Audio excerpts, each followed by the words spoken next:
This past Sunday morning, the voice of Yankee Stadium, Bob Shepard, passed away at the age of 99. Bob was the public address announcer at Yankee Stadium for 57 years and worked approximately 4,500 games. And then, this past Tuesday morning, the principal owner of the New York Yankees, George M. Steinbrenner III, passed away at the age of 80. Mr. Steinbrenner purchased the team in 1973, and during his ownership, the Yankees won 16 division titles, 11 American League pennants, and 7 World Championships.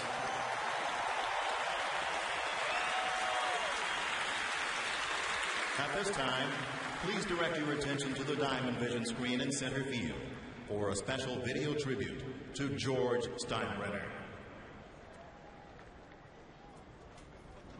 So you're not just putting a baseball uniform on. You're wearing tradition and you're wearing pride. You're going to wear it the right way.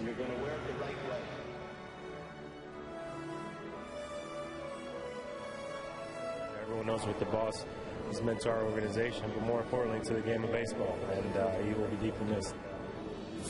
He was great. He was great. I can't say anything anymore. It's sad for me to hear. I'm going to really miss him. I've had some great times with him, and he's just been a great owner. And I mean, New York should be very proud that they had him. I love George Steinbrenner, and I think that you know, he belongs in the Hall of Fame. He is a real warrior. He's a real deal. It's tough. Definitely was a fierce competitor as far as the organization and wanting us to win and be competitive. But he was nothing but never short of great to me and to my family. In my growing up years and my schooling years, I've had some tremendous mentors that I am so proud of and I love dearly. But this man goes far beyond all that in his teaching through his example of paying attention to detail, getting the answer if you don't have it, using the resources that are out there, and putting it all together with all the people to make something like this be not only successful, a wonderful environment to be in and to share and to contribute to and be a part of. He is definitely the face of the New York Yankees and forever will be. And growing up here in Tampa, Mr. Steinbrenner has done so much for our community. He was this larger-than-life human being. In my opinion, the greatest owner in team sports. We follow his example. I think I opened my foundation because of him. He's a mentor. He's been, you know, he's always give back. He's always been there for me, and I want to say thank you to Mr. Steinbrenner because he's been unbelievable to my foundation and to myself. One of the things that is not talked enough about Mr. Steinbrenner is how giving of a man he is, and a man that really cared about people and tried to change people's lives, whether it was a first chance, a second chance, or a third chance. And that's who he really was. I think George Steinbrenner has done more for baseball than any owner in history. I might be a little biased because I'm a Yankee now, but at the same time, when I was growing up and hearing about what he was doing with the Yankees and you know, to see what he's built now, he's built the most incredible franchise in sports. It's very simply said, and I think it's well known that, you know, George Steinbrenner is the greatest owner that's ever lived. And 27 World Championships is a pretty good backup to that. As a player, you dream about playing for an owner like Mr. Steinbrenner, and what he's been able to do for the Yankees is something that, you know, will be revered forever. Can anybody comprehend getting their hands on the New York Yankees franchise like George Steinbrenner did and elevating it to such greater heights? It's an impossible thing to do, but that's what he did. George Steinbrenner is the greatest owner in the history of all sports, and his legacy will never be matched. How can you ever honor him enough? You know, I think the way he'd want us to do it is go out and try to win another championship. I don't like losing. Winning's important to me. It's second. It's second to breathing. Breathing's first, winning's second. I'm just not an entertainer, so the way I see it, if I'm not an entertainer, I must fall into that other category. Beloved Americans from another walk of life.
Your attention, please.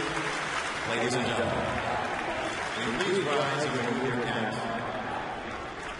George Steinbrenner, the boss, had a long-standing relationship with the United States Military Academy at West Point. And tonight, in honor of this relationship and the boss's patriotism, in a few moments, the colors will be presented in center field by the West Point Honor Guard. In addition, Staff Sergeant Mickey Skinner of the West Point Band will perform taps. And then will be followed by the official vocalist of the West Point Band, United States Army Sergeant First Class Mary Kay Messenger, who will then sing our national.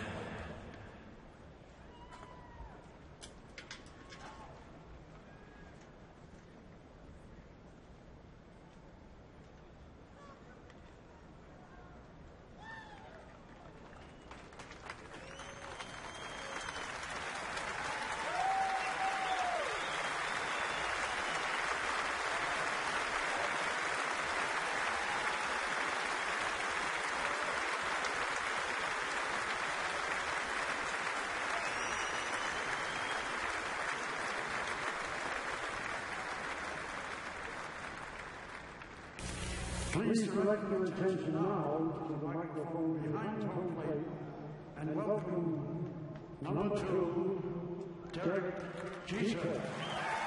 Number 2.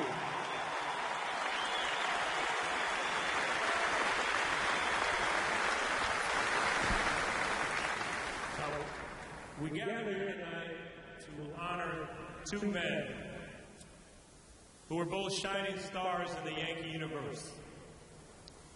Both men, Mr. George Steinbrenner and Mr. Bob Shepard, cared deeply about their responsibilities to this organization and to our fans.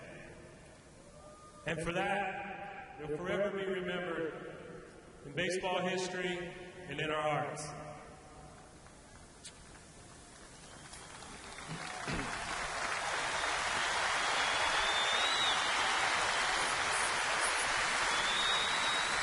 Simply put, Mr. Steinbrenner and Mr. Shepard both left this organization in a much better place than when they first arrived.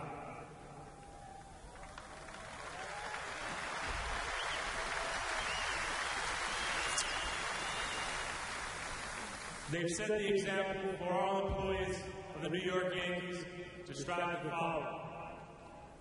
So now I ask everyone to join us in a moment of silence.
Yankee Stadium, a statue of George Steinbrenner, the man who passed on Thursday at the age of 80. Outside the ballpark, people leaving their remembrances, their feelings, and votive candles and flowers as they remember the boss. And Bob Shepard also passed on last weekend, and the voice of Yankee Stadium remembered fondly here at Yankee Stadium and at Monument Park. Hello, everybody, and welcome to Yankees baseball. It's a very somber night here at Yankee Stadium. It's odd because the Yankees are playing what is a very important game against the Tampa Bay Rays, but they are also honoring the memory of two giants of this organization's history, Bob Shepard and, of course, the owner of the Yankees, George Steinbrenner. And it's a very awkward situation, I think, for fans to be put in as well, because when someone passes away, you're supposed to show a certain amount of respect. But I think also this sellout crowd here at the stadium, Kenny, what they want to show is the love that they had for both of these men. So they alternated between tears and cheers, and I think that was appropriate for both men. That's very true, Michael. The fact is that both of these men, Bob Shepard and the owner, George Steinbrenner, did wonderful things for this organization. I think when people pass away that there's a certain finality. But these men left tremendous memories for millions upon millions, not only Yankee fans, but baseball fans as well. Absolutely. So it'll be a night that is tinged with sadness, and also a night that there's going to be a very important baseball game being played. And as we go to break, before we come back here on Yankees Baseball on My 9, some memories of the ceremony that was just completed and of Mr. George Steinbrenner, the owner of the New York Yankees.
Times of George Steinbrenner. You know that somewhere George Steinbrenner is saying, all right, enough of this stuff. There's a baseball game to be played, and I want my Yankees to win it.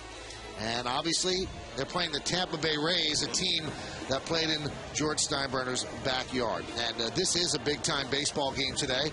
When you take a look at the standings, Kenny, these games mean a lot, the first game of a three-game set. It certainly do. You can see how closely the Rays are following the Yankees in the American League East standings, just 2 games back. The Red Sox 5.5 games behind, followed by the Blue Jays and the Orioles. The Yankees and the Rays played 13 times from this point on to the end of the season. The Yankees play the Red Sox 10 more times. So these games are very important for the Yankees. See if they can create some distance between them and the second-place ball club. The Yankees have won 8 of their last 9. The Rays, the same deal. Tonight's pitching matchup brought to you by Dunkin' Donuts. America runs on Dunkin'. James Shields, 7-9, 4.87, will go for the Tampa Bay Rays. And red-hot CC Sabathia for the Yankees, 12-3 with a 3.09. His last 8 games have been lights out. Lights out, to say the least, Michael. CC Sabathia has been on a roll. The Yankees have won his last 8 starts, 8-0 in 8 starts, 1.81 ERA. Opponents batting just over 200 against them, only 18 walks and 50 strikeouts. The first Yankee to win 8 consecutive starts since Roger Clemens back in 2001. On an emotional night for Derek Jeter, who had a speech concerning the boss and Bob Shepard. He's going to be in the lineup. Lineup's first pitch, and we got baseball coming up next right here on My 9.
Is brought to you in part by Chase. Now with over 15,000 ATMs nationwide, Chase, what matters? Toyota. There are many reasons to buy a Toyota. Now's the perfect time to get yours during Toyota's National Clearance Event. And by Dunkin' Donuts. America runs on Dunkin'.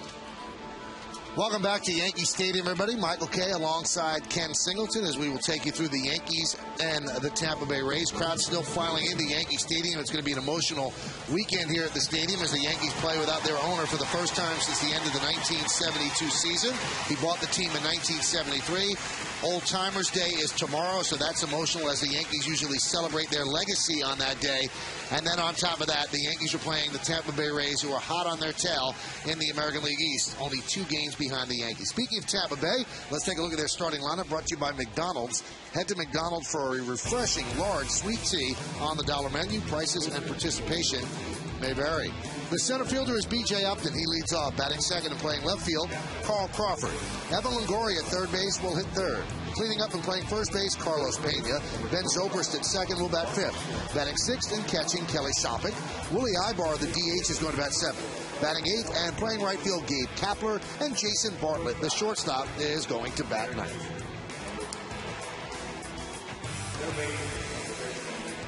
CC Sabathia on the mound for the Yankees tonight, and he has been red hot. Started 19 games, 12-3 on the season, 3.09 ERA. Look at the innings and the hits. Many less hits than innings pitched, 41 walks. And let's check out the Pitcher Scouting Report, brought to you by BMW, the ultimate driving machine. Is July earned run average 1.19 and home sweet home. CC has not lost a game here at the stadium this year. In fact, over 2 years, he's won 11 in a row at Yankee Stadium. And his last loss this season was May the 23rd, which seems like eons ago. Now, as you can see, the Yankee uniform is going to be a little bit different for the remainder of the season. Over the interlocking NY, right over the heart, is a patch honoring George M. Steinbrenner III, the Yankee owner who passed away on Tuesday. It says the boss, and on the left sleeve, Bob Shepard, the voice of Yankee Stadium. Those patches will be worn throughout the entire remainder of the season and the postseason as well. So that will be a constant reminder to the Yankees when they look at their uniform of the 2 men that have passed away. Now let's turn it over to the PA voice of the Yankees, Paul Olden.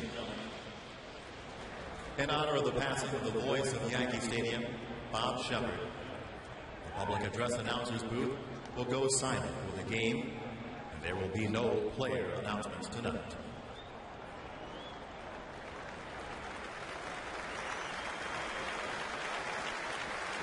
Well, Paul Olden, who has capably taken over for Bob Shepard, has turned the mic off to honor the memory of the great Mr. Shepard, the man they call the voice of God.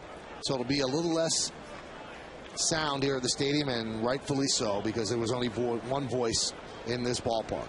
B.J. Upton leads off, and C.C. Sabathia deals, and we are underway as Sabathia throws a strike.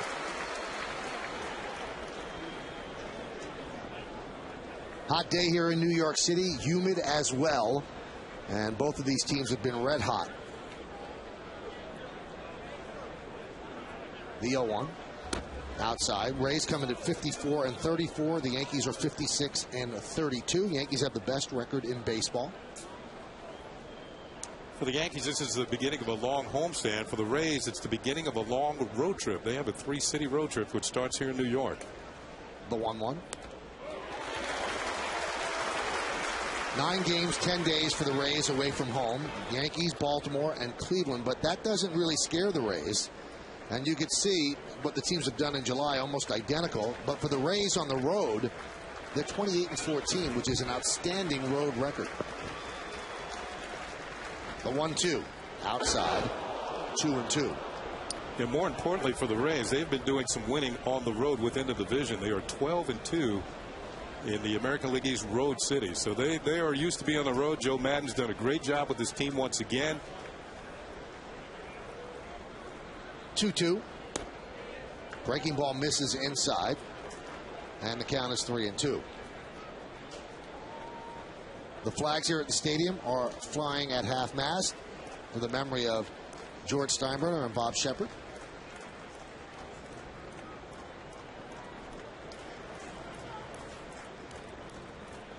And the 3-2. Swing and a miss. Upton down on strikes. 1 away. Well, maybe the first big pitch of the ball game. 3-2 pitch to B.J. Upton, who's been on a 5-game hitting streak. Also represents a lot of speed if he gets on base. And C.C. not fooling around. Just blows it right by him. Upton's been known to strike out.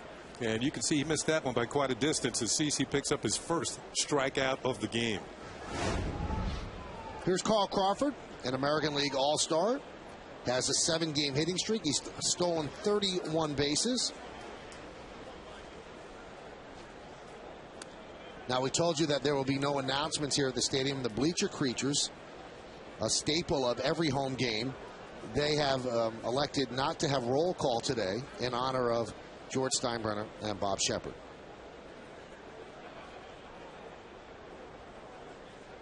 The 1-0.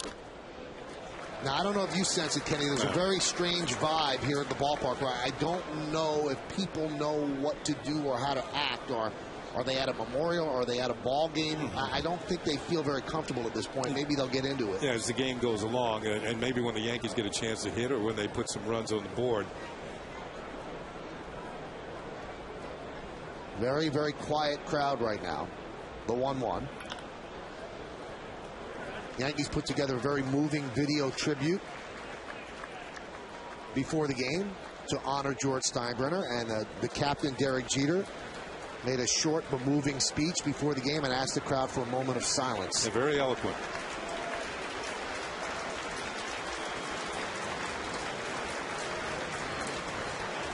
And the 1-2. Grounded to Jeter.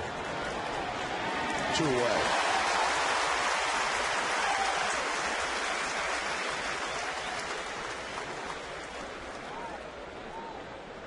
The last game CC pitched on the West Coast, it's kind of strange that he finished up prior to the All-Star break with a win in Seattle, going 7 innings, 1 run, 6 hits. Didn't strike out many, only 1 strikeout in those 7 innings.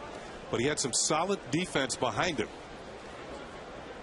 As the Yankees were able to win that game by a score of 8-2. There are the numbers on CC. 96 pitches in 7 innings as he kind of ran through the Mariners' order. Pitch inside to Longoria. Yeah, these Rays are a much better hitting team. And when they get on, they can steal bases. They lead the league in steals. They're up there in home runs. Good, solid ball club.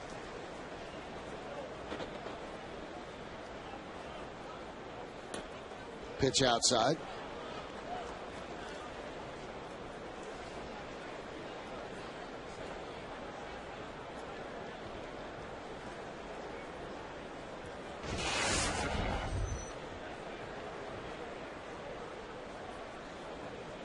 And the 2-0. Looped into short right field, and Cano with a good jump puts it away for the final out of a 1-2-3, top of the first inning. So it's the Rays nothing, and the New York Yankees coming to bat.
Juan Miranda, and Brett Gardner's in left field. He's going to bat ninth.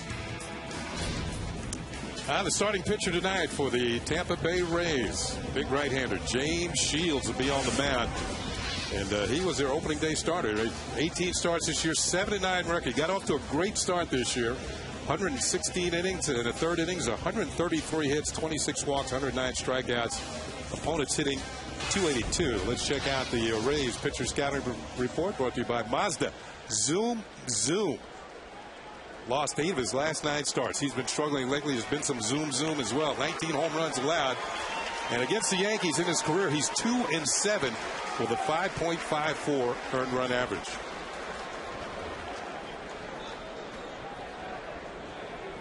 Here's Derek Jeter. He has been slumping of late. His average at an unlikely 274.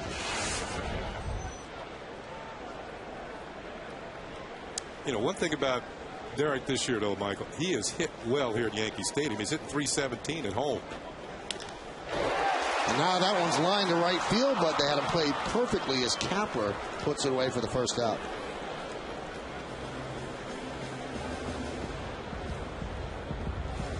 Today's closed captioning brought to you by your local Lexus dealer.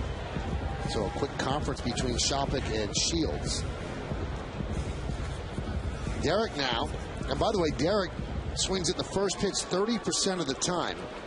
So he did that again. The only Yankee who does it more, Robinson Cano, at 31%. Now in far fewer ABs, Marcus Timms swings at 32% of first pitch offerings. And Jeter, since June 29th, is now 9 for his last 48. Here's Nick Swisher, another member of the American League All-Star team. He won the fan voting, the extra fan voting online. He was also in the home run competition, didn't win. Pitch is low. He had asked his dad, former Major Leaguer Steve Swisher, to pitch to him in the home run derby, but the dad said, no, I just want to be a dad. I don't want to have that pressure. Tony Pena did a lot of the pitching during the home run derby. You know, Nick was probably thinking back to his childhood. I mean, when you learn how to hit, who teaches you how to hit? Your dad throws it right down the middle. And I can recall my dad throwing to me, and I'm thinking, this is really the only control I have over him, because every time I hit it, he'll go and get it. And he'll throw it again.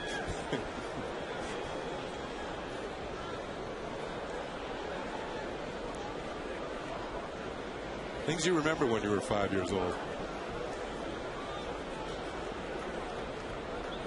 And the 1-2 outside. Nick won for his last 12, but had a good road trip for the Yankees. 10 for 28, just finished poorly, hitting .298.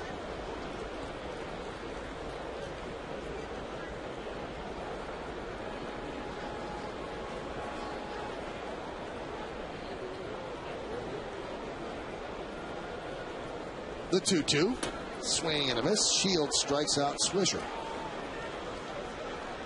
Hey, this weekend, turn to Yes for continued Yankees coverage. Tomorrow, don't miss the 64th annual Old Timers Day special. Then after the game on Fox, come back to Yes for Yankees extra innings. And Sunday, complete coverage of the Rays-Yankees game starts at 12:30. Catch the Bombers of past and present this weekend on Yes.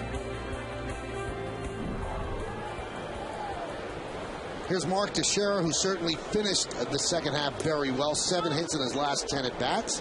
He has a 5-game hitting streak. He was 11 for 29 on that road trip. Here's a guy who didn't want there to be an all-star break. Teixeira. Final game in Seattle, 4 for 5, 2 doubles. Run batted in, 2 runs scored. He's liking July, Kenny. It's getting as warm as the weather. Shields is featuring a lot of changeups. He struck out Nick Swisher on a pretty good changeup. His ability to change speeds. The Rays know that he has to get his act together in the second half if they want to have any chance in this Eastern Division of catching the Yankees. 1-2. Blocked there by Shoppett.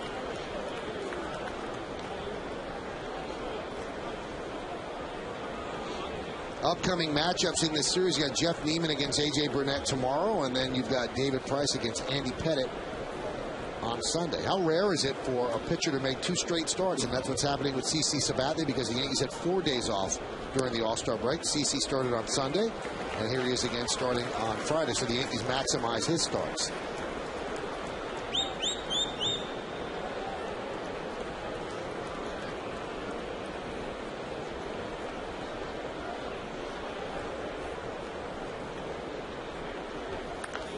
Grounded foul. A little cutter being on the hands at Teixeira out in front of him.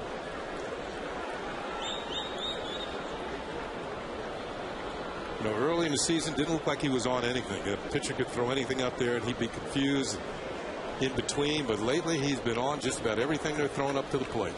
3-2. And he looked that one low. So Mark Teixeira walks, and that's going to bring up Alex Rodriguez. Another thing that Teixeira's done, he's among the league leaders in walks, and his career high in walks is 86. He's going to pass that this year.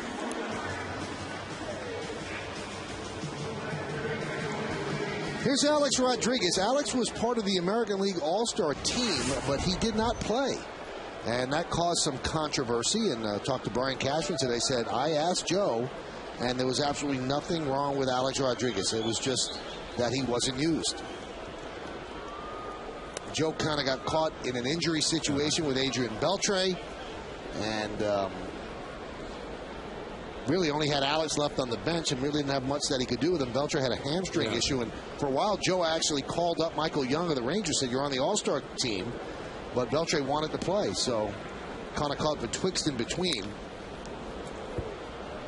But that was odd, and you can see why people fixated on it. Usually a manager's going to want to take care of his player, and because Joe used one of his 2 selections to select Alex Rodriguez. Yeah. But I asked Brian, do you think that's going to be an issue? He said, I don't think it should be, but we'll see how it plays out. No. You know, now you're back to regular season games that, well, they say the All-Star game counts, right? For the first time in, 13 years, the National League has home field.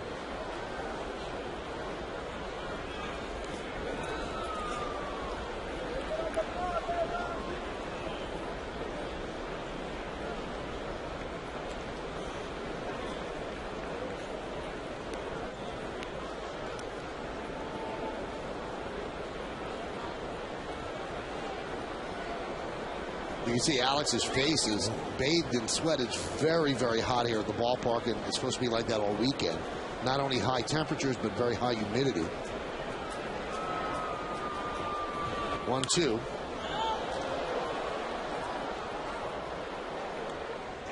Let's take a look at the RBI leaders, and they're brought to you by New York Lottery Powerball. With Powerball and Mega Millions, now you have 4 days a week to win. Play big, play both. 70 ribbies for A-Rod. Cabrera and Guerrero are ahead of him with 77 and 76 respectively.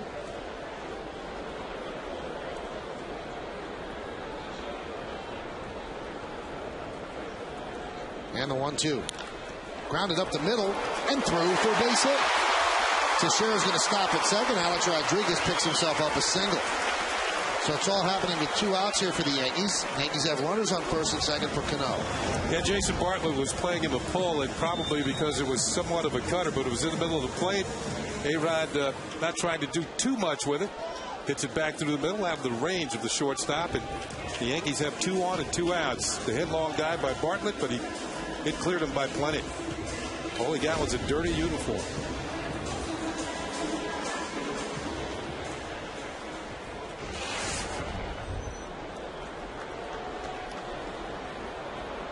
Great first half for Robinson Cano. He will be in the discussion for American League MVP if he follows that up with a similar second half. Now, the Yankees are already into the second half of the season, at least numbers-wise, because this is their 89th game. The halfway point is 81 games. And there's a strike. Cano, a .340 hitter with runners in scoring position. And like you say, that might be one of the reasons why he's in the discussion for the MVP. But last year, he hit barely over 200 in these situations. So a major move by Cano in the clutch. And that was so key when the Yankees made the decision in spring training. Okay, we're batting him 5th. So you know when he's batting 5th, and you see what he's done there lifetime against Shields. He's going to bat 5th behind Alex Rodriguez. He's got 2 jobs. He's got to provide protection for A-Rod, which he's done. He's got to drive in runs because the top of the Yankee order, the first 4 guys, they're going to get on base. And he's done all of that. 1-1. 2-1. You saw the numbers against Shields, and they are outstanding. He has been the best Yankee hitter against James Shields. And there are pitchers that just seem to throw your speed. I mean, you see the ball. They have very little to fool you with, and even they know it. So Shields knows that right now this could be the toughest hitter that the Yankees have to face him, and in a tough situation for him as well. The 2-1. 3-1. New York Yankees baseball is broadcast in Spanish. It's available by hitting the SAP button on your television. SAP is brought to you by Toyota. There are many reasons to buy a Toyota, and now's the perfect time to get yours during Toyota's National Clearance event.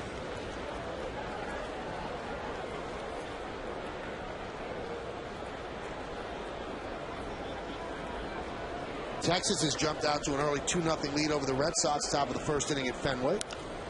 That one is popped up. Left side, Crawford with the run toward the line. He'll put it away for the final out of the first inning. No runs, a hit, no errors, and the Yankees leave 2 runners on. We played 1 here at the stadium. There's no score.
And there's more to life than a Volvo. That's why you drive one. Volvo for life. So the Yankees threaten in the bottom half of the first, but they don't punch across a run. So we'll go to the second, and Carlos Pena will lead off. Pena's 17 home runs against the Yankees, so they have to watch him carefully. His average has really dipped down, but he's still a power threat, a .203 hitter, but he has 18 home runs. Yankees shift for Pena as he swings through a fastball outside corner. They have 3 infielders on the right side with Cano in short right field. Even in the outfield, they shade toward right with Granderson in right center.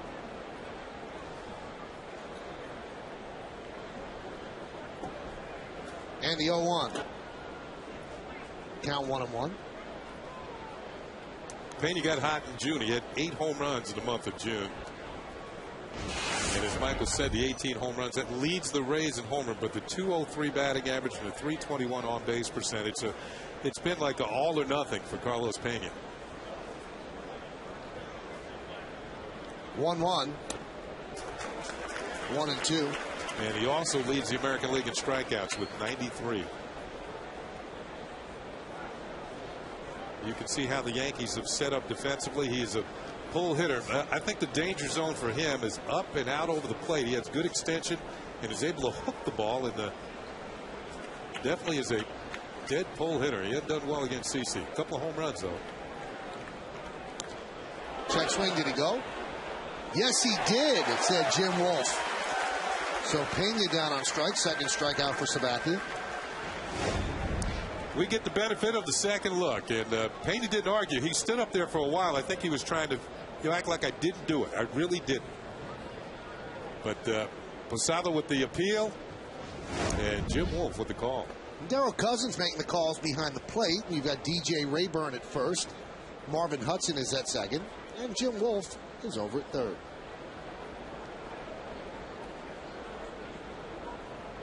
Pitch to Ben Zobrist is a strike.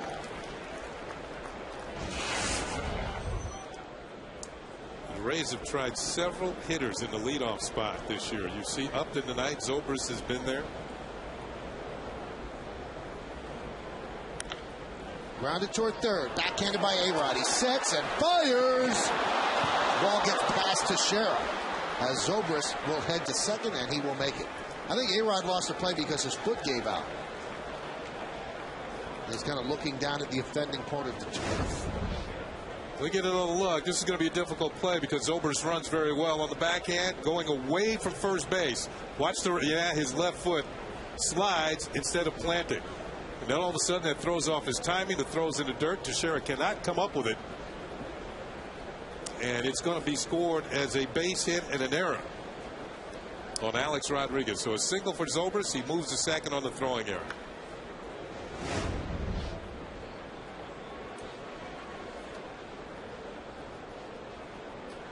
Well, here's Kelly Shopik.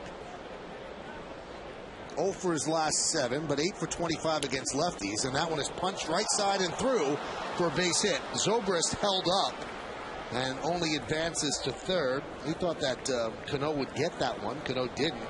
So now runners on first and third with 1 out. Yeah, one thing you're taught when you are on second base, check the outfielders and the infielders. Cano was shaded over towards second to guard against the possible steal, and that opened up the right side. One well hit by Shopik, but it gets through, and Zobrist can only advance to third base.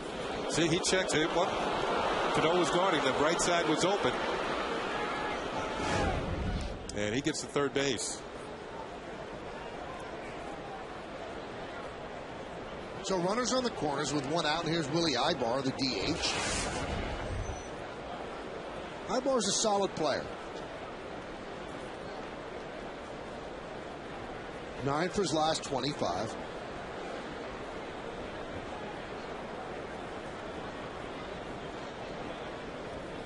Swing and a miss. Good fastball low away. Yeah, he's a switch hitter, so you can use him as a DH or if you play him at the first. He's been in the outfield, third base. He's the player that Joe Madden likes to move around. Today he gets the DH assignment.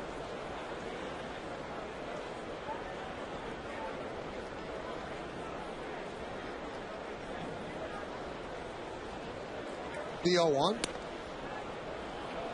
Count 1-1. 4 home runs against the Yankees in 25 games, but the average at 156, so it seems like it's all or nothing at all.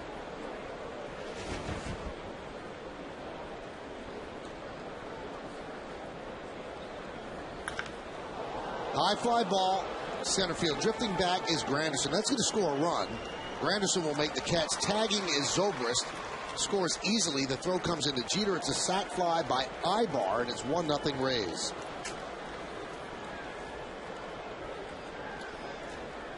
So the Rays make the throwing error. Pay off as Ibar drives in the run. His 24th run batted in 145 at-bats. So he's been doing a pretty good job of driving in some runs in limited chances. You can see A-Rod shaking his head. When you make an error, the last thing you want is for the other team to score a run. Gabe Kapler gets jammed and grounds it foul.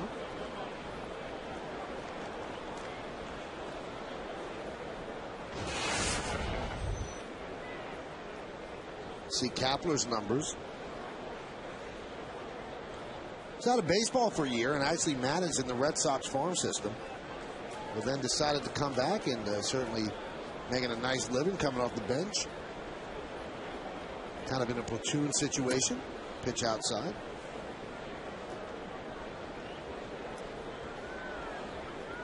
Yankees don't have good numbers when the opponent scores first. They're just 22 and 23 in having to come back.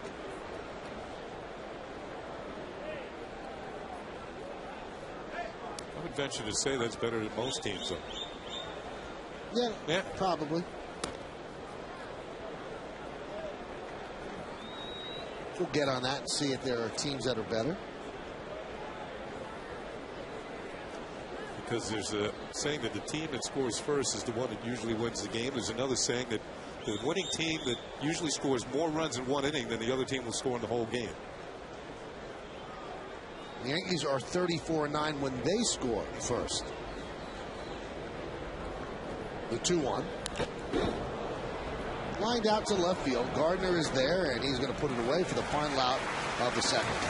1 run, 2 hits, 1 big error, and 1 left. You go to the bottom of the second. It's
of the second inning.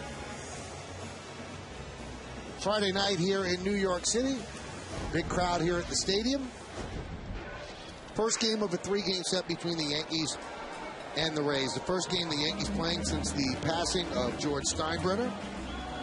Actually, they played a game in Seattle when Bob Shepard had passed away. So this is the first game they're playing since George Steinbrenner passed away of a heart attack on Tuesday.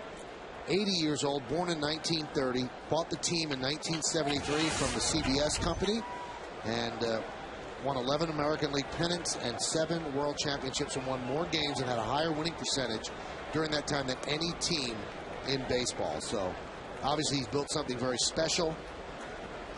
Took over a team that had run into some issues, kind of in disrepair, and he didn't allow that, built it back up, won championships almost immediately in 4 years, and won 7 overall. His last one was last year.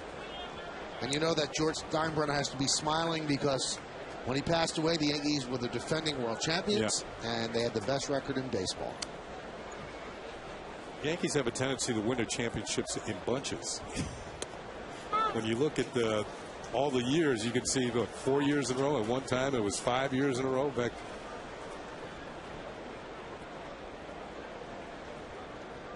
Pretty good resume there for the boss. Really a glittering resume.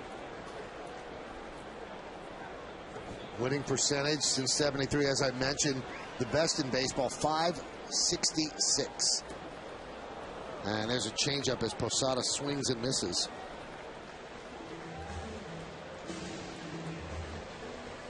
Earlier outside the stadium, there was a truck, and you could sign your message to the Steinbrenner family.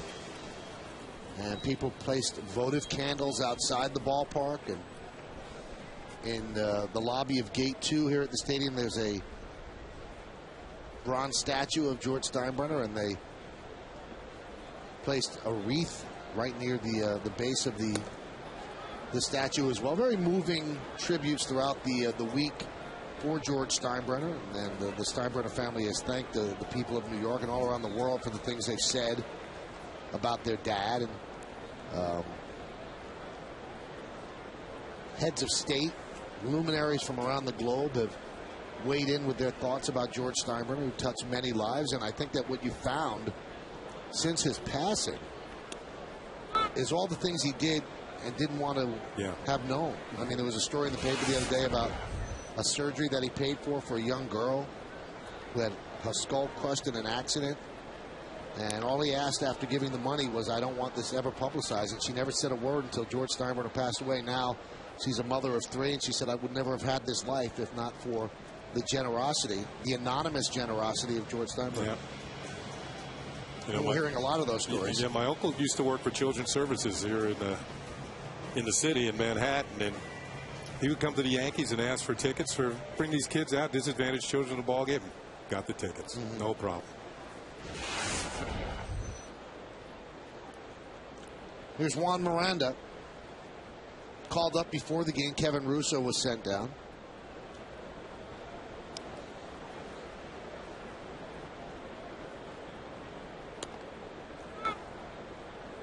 Miranda was having a good season down at AAA Scranton Wilkes-Barre. 291, 10 homers, 25 runs batted in. Had reached safely in 43 of 48 games. And I don't think it was a mistake that he was called up tonight, because the few times he has faced James Shields, he's homered against him. The 0-1. Nothing by accident here. No. Well thought out plan. Let's get an extra left-handed bat in the lineup against Shields. Oh, by the way, he's hit a home run against him.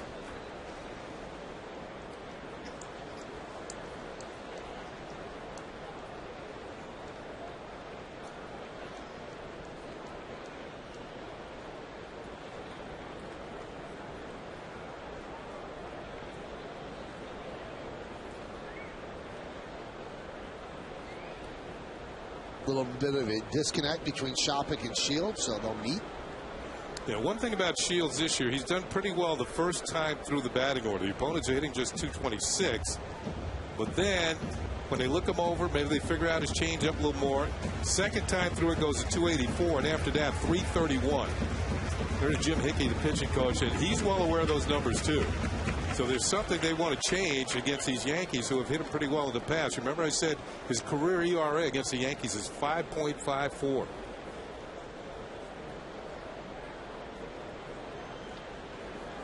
One. Shields overall against Miranda, not very good. Miranda, 2 hits and 3 at bats. That home run Kenny spoke about, and a triple. Well, that's why he's here tonight. Those are the numbers that Kenny referred to.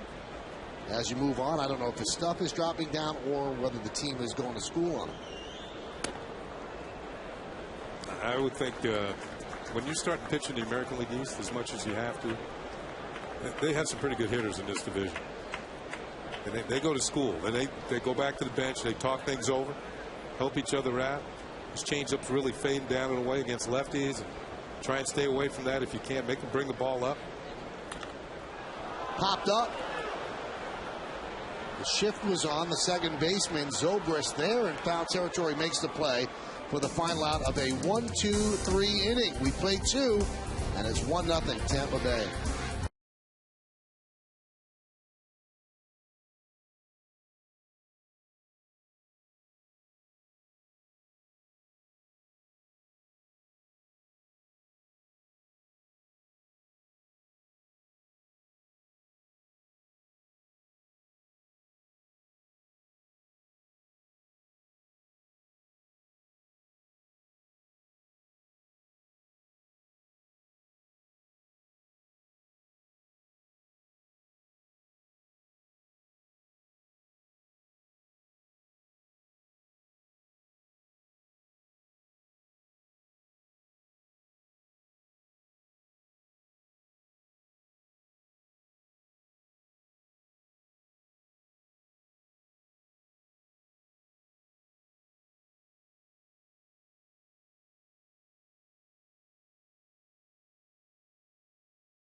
Brought to you by Toyota. What was George Steinbrenner's greatest accomplishment as owner of the Yankees? Was it A, the 7 World Championships, B, the new Yankee Stadium, C, the Yes Network, D, taking the Yankee brand name global? Text A, B, C, or D to 7377 or go to my9tv.com. Find out the results right after the game. It's Take on Russ, brought to you by Toyota.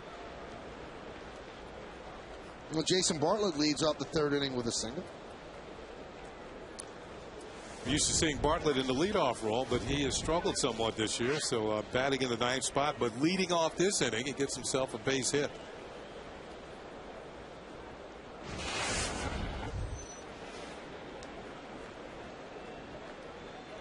This is the first of 13 games remaining between these two teams. They faced each other just 5 times in the first half, 3 right at the beginning of the season in St. Pete, and then 2 here at the stadium. And Upton tries to bunt and misses. Tampa is not taking that many pitches against CC. 6 of the first 9 Tampa batters saw 3 or fewer pitches against the bat. Now here's how it breaks down between the Yankees and the Rays. July 30th through August 1st, that's in St. Pete, 3 games. 13th through the 15th, also in St. Pete, 3 games. And September 20th through the 23rd, right here in New York, 4 games. Well, that could be huge. That could decide who wins the American League East. And when you look at the East, they might have the 3 best teams in baseball in the East. You have the Yankees, the Red Sox, and the Rays. And when the music stops, one of them is not going to have a seat.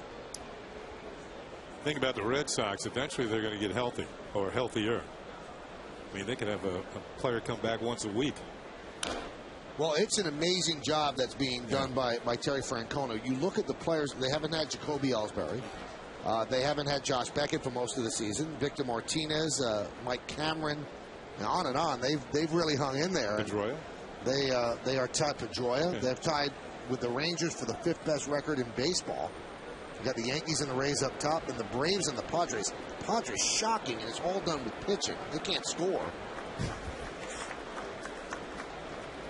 Interesting season so far in baseball.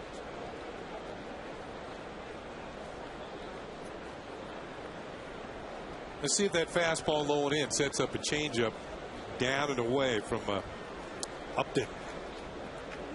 When you're hitting, you got to decide from pitch to pitch. You got to lean heavy in one direction. And when you get what you're looking for, that's when you got to pounce on. Sometimes a pitcher will throw over the first before throwing a changeup. That's another thing you have to remember as a hitter.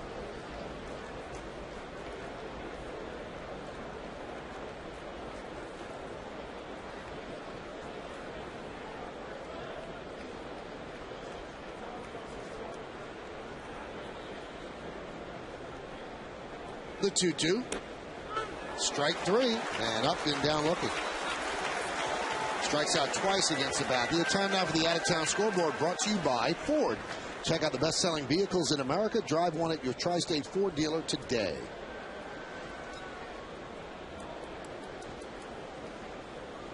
Texas leading Boston 2-1, and that's in the second inning.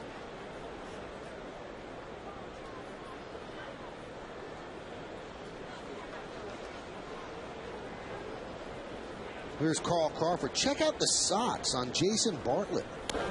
Now, that's the you can't just go out on your own and freelance. That's the official undergarment socks for the Rays. But everybody has their pants all the way down to their ankle, the end of the pants. But he's showing a lot of sock, and there you have it. Michael, that's what players do who are struggling. They're going to change things. And the reason why I say that, because Bartlett came in tonight hitting .231. Last year, this time, he was hitting .350. So it's not going the way he would like this year. So he's going to change things around. I've seen players empty their lockers, bring everything back the next day. Now, what's amazing to me, Kenny, is he's actually wearing stirrups, which people don't wear anymore. Now, the only thing is that his undersock is also blue. That's usually supposed to be white sanitary hose, but he's got the legitimate old-time stirrups on. Yeah, he does.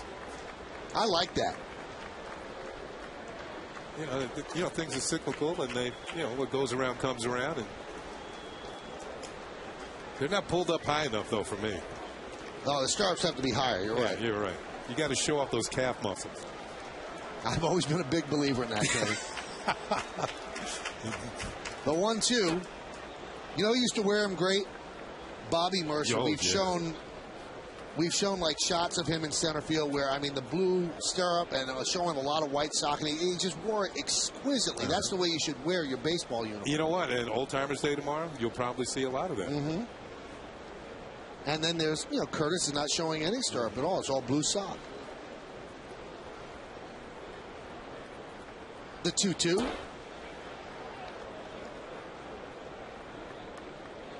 There it is. How perfect is that? Bobby running through the monuments. He probably wouldn't have wanted you to show that picture. He's chasing down a triple. It wasn't his fault. Blame the pitcher.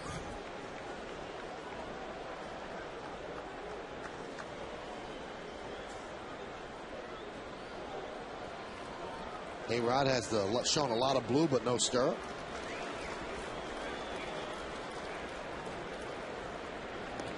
It's about they're paying a lot of attention. Well, the Rays are the #1 team in the American League in stolen bases. Joe Madden likes to put runners in motion, although Bartlett 4 out of 6 this year. He is getting on base with more regularity. He has stolen more bases. Chop toward first base.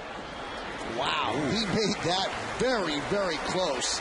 And Teixeira just touched the bag before Crawford did, advancing to second. Bartlett. Well, ever since Carl Crawford came into the league, speed has been the major part of his game. He almost twisted an ankle as he stepped on the bag there.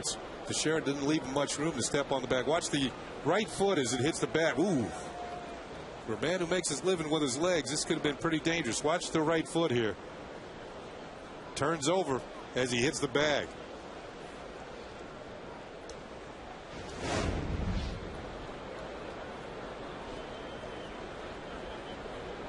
Two down. Here's the All-Star, Evan Longoria. He won the fans' vote to start at third base for the American League team. Pitches low. Hey, he's been in the league 3 years, 3 times on the All-Star team. And I guess you could say he's kind of becoming the face of the Rays organization. He might be one of the faces of baseball. That's very true, too. A couple of national commercials on video games.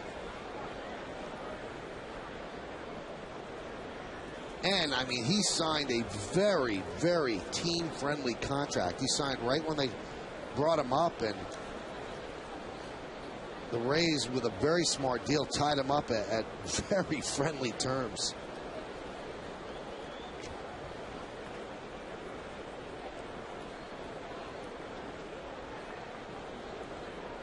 The 1-0. There's a strike. Now, this is Kenny's favorite video game, 2K10, and have a Longoria right on the cover. What? That's my favorite. That's what I heard, yeah.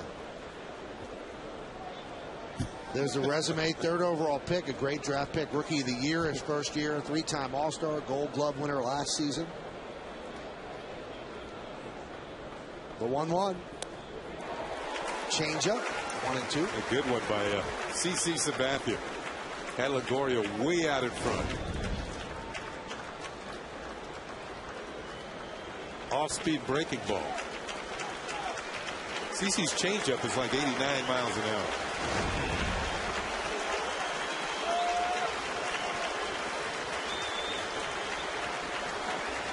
Crowd looking for a strikeout. They get a line drive, and it's a fair ball just inside the line. Bartlett will score.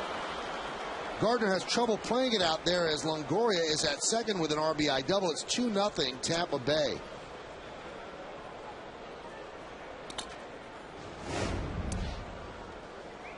You see the chalk fly up there, and that's an indication to third base umpire Jim Wolf that that is a fair ball. And he is right there. Take a look at it. After that off-speed breaking ball, CC tried to get in on the hands of Longoria, and he did. But Longoria kept it fair down the third baseline. Didn't hit it well. Got in on the trademark a bit, but he'll take the run batted in. And he does lead the Rays in that category with 62. Pena swings and misses.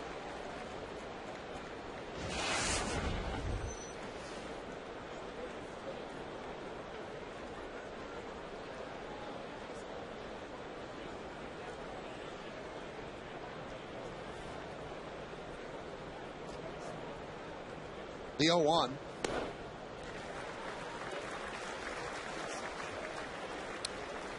With that double, Longoria has now tied Nick Markakis of Baltimore for the league lead in 2 base hits. They each have 28.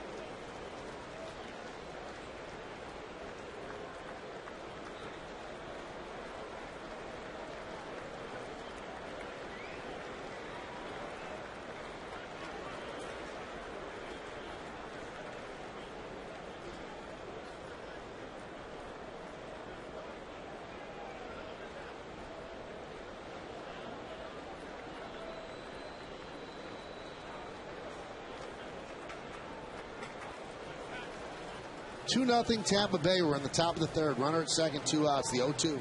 Swing and a miss. Pena strikes out for the second time. But 1 run, 2 hits, no errors, and 1 man left on base. We go to the bottom of the third. It's 2-0.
sister station, Fox 5.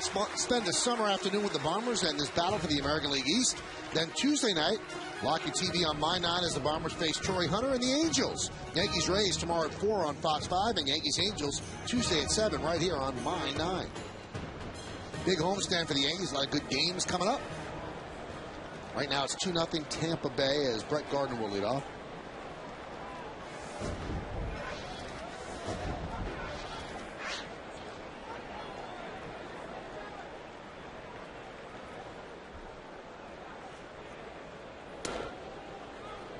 When you look at Gardner, Michael, the fact is that his on-base percentage up there around 40% of the time. 396, 300 hitter, scores a lot of runs. And you could see him eventually becoming the Yankee leadoff hitter. And only 2 players have led off for the Yankees this year, Derek Jeter or Brett Gardner. We saw Gardner leading off a couple of times during the West Coast swing, and Derek batted second one of those games. Count 2-1, and you might wonder, I did some homework, Kenny, during the All-Star game. I said, I wonder what Gardner hits when the count is 2-1. You're amazing. And he hits 351 when the count's 2-1. He has a lot of work to do. You know what it is? Because pitchers come in there, they don't want to walk him, and he gets a pretty good pitch to hit. Like that one, but he fouled it off. Fouled it off. Yeah.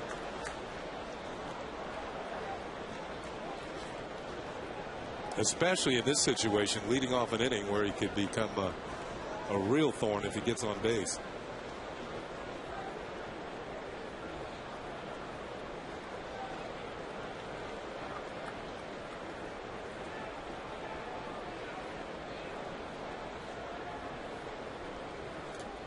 And now the count 3-2. Little cutter, little slider from James Shields. That pitch is, he hasn't had much control of it so far tonight. Basically, his fastball and changeup have been his 2 best pitches. When you're sitting on the sidelines or waiting your turn to hit, you watch the pitcher very closely. Determine what's working, what's not.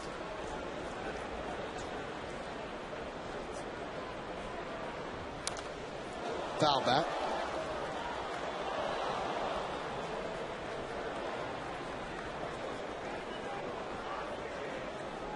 This is the 73rd full count that Gardner has worked this year.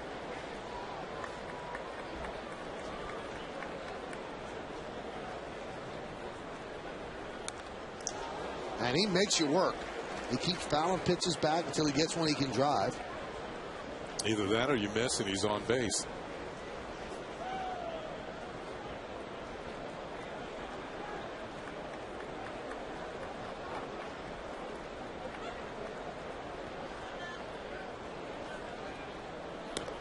And Gardner works a walk. This day in Yankee history is brought to you in part by your Tri-State Cadillac dealers. Visit CadillacTristate.com to find a dealer near you. On this date in 1941, Joe DiMaggio goes 3 for 4 and extends his hitting streak to 56 games in a 10-3 win against the Indians. And his hitting streak was snapped the next day. 2 great plays by the third baseman, Ken Keltner. And then he went on to hit in 17 straight after that. So it would have been 74 in a row. Yeah, he was pretty good. The Yankee Clipper.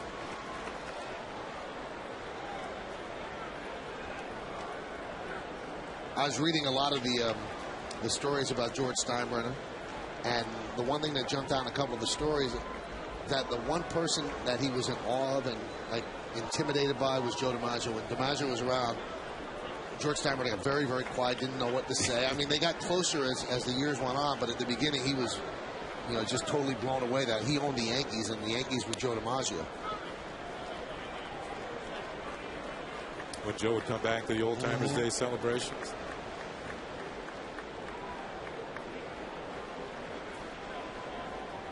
Should be yet another special one here tomorrow afternoon.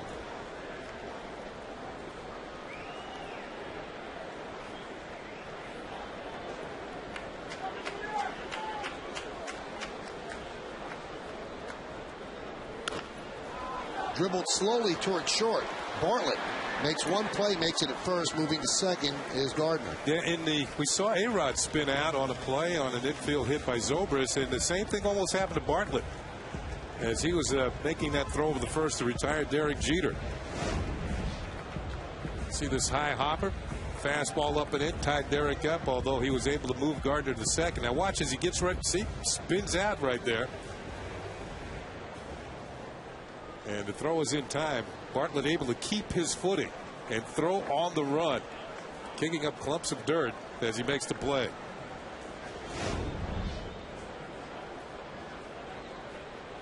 That's going to bring up Swisher. We mentioned that Swisher was in the All-Star game on Tuesday, and that made he and his father, Steve, the 12th family to have both a father and a son named to an All-Star team. Nick's dad used to always get on him. I made an All-Star team and you didn't. And Nick said, well, I would tell him, this winter, well, I won a World Series and you didn't. So now Nick is totally ahead on the game. He has the All-Star appearance and the World Series. Plus, time is on his side. He has a chance to make more. That's right. More World Series and more All-Star game. Count 1-1 as he fouls off the change.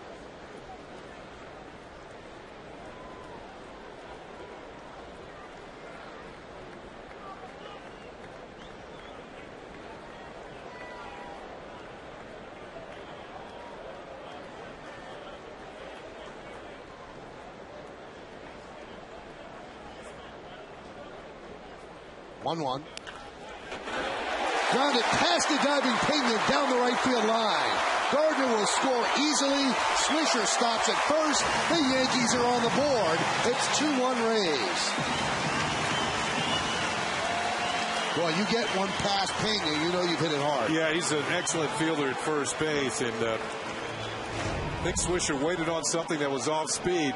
Sometimes second baseman who can see the signs, he actually tipped it with his glove, will alert the first baseman that an off-speed pitch is coming, so you might be wanting to play him, the hitter, to pull a little bit more. There's the headlong dive by Carlos Pena, comes up empty, and the Yankees are on the scoreboard, courtesy of Nick Swisher and a solid base hit.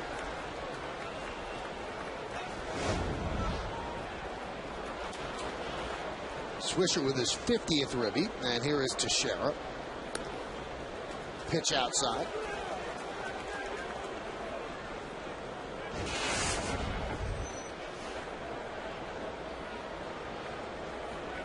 Well, he was mired under 220 for so long. Now the 254.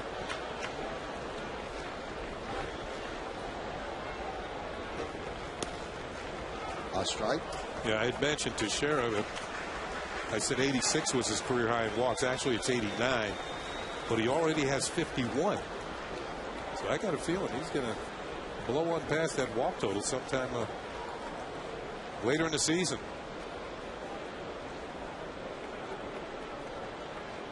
Big shift on for Teixeira. And he pops it up on a changeup right off the end of the bat. Upton is there, and that's 2 away.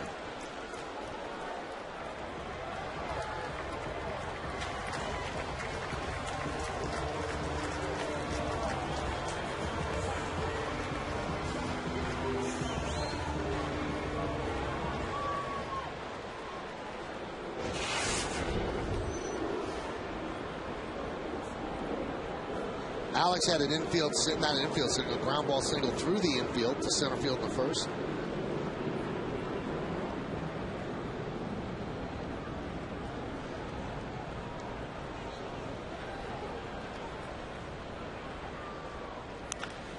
Grounded to third, Longoria will go to second, and that will do it. But the Yankees get a run on 1 hit, 1 walk, and 1 man left. We go to the 4th. It's 2-1 Rays.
Phil Rizzuto won the 1950 American League MVP. Yogi Berra finished third in the voting.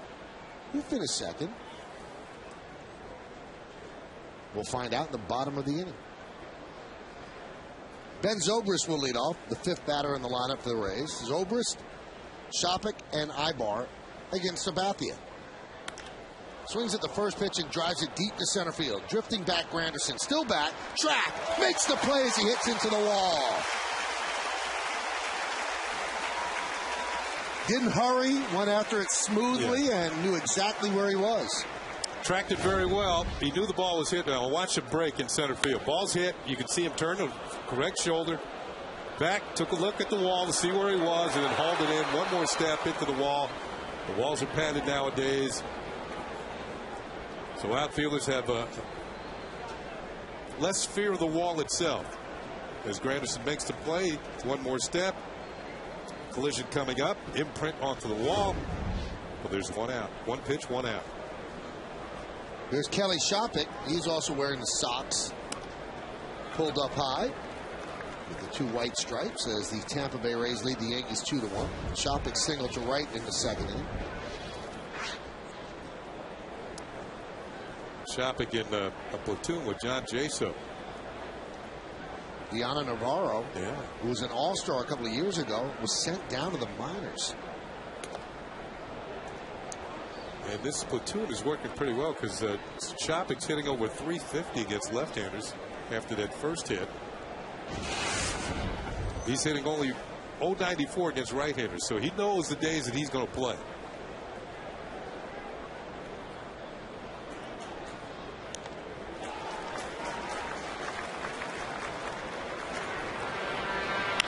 Go back to April. CC Sabathia had a no-hitter going. And as soon as he gave up the hit, his former catcher, Kelly Shopik, hit it like he called for it himself and broke up the no-hitter. They were teammates in Cleveland.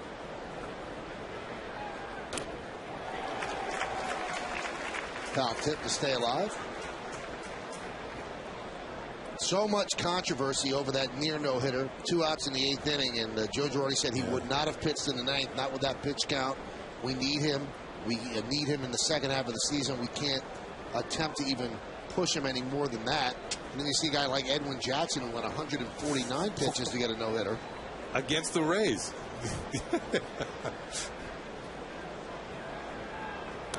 And Joe Girardi actually gets annoyed when people say, well, he would have left him out there. You go, I brought it up. I brought up that I didn't have to say anything. Why am I telling a lie if I brought it up? He said, I'm telling you, he would not have pitched the 9th inning. No-hitter is not that important. Although CC Sabathia said he would have really had to convince me to come out. The 2-2. That one's grounded to Jeter. Gobbles it up for the second out.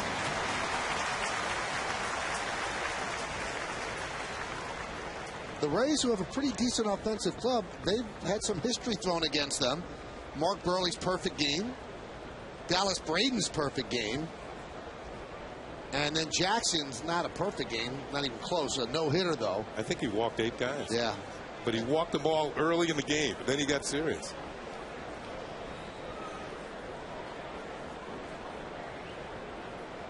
He threw 149? 149. They did give him a few extra days before his next start, though. Hits the Ibar outside, 1-0.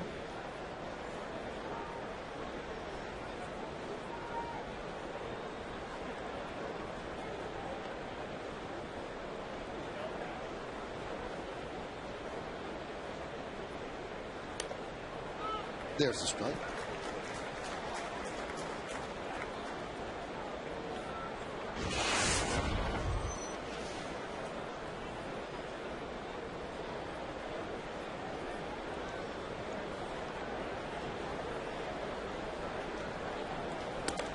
Shows bunt, takes pitch outside.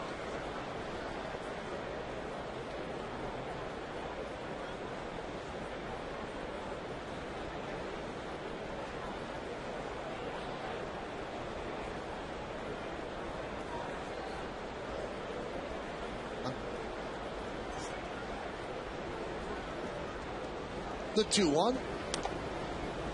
A little bit high as he's overthrowing the last couple of pitches. Gabe Kapler's on deck. We talked about that perfect game against Burley. Kapler hit that long drive that was run down by Dwayne Wise that would have broken up that perfect game. The 3-1, 3-2. And he also grounded to short for the final out in the Braden game. Yep. I think he's the only player in history to bat in the last ninth inning in 2 perfect games in which his team was being shut down.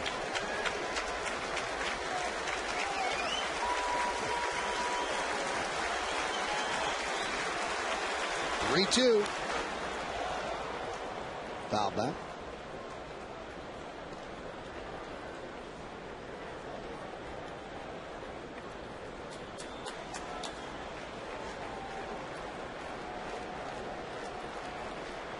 Sabathia 12-3 at 3.09 ERA. Right now 3.07 as he's allowed 2 runs over these first couple of innings. And he walks Ibar.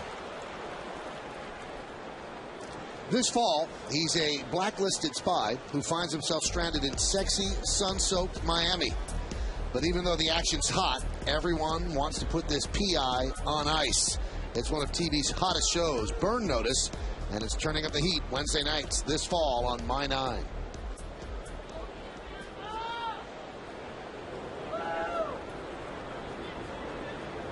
Here's Gabe Kapler.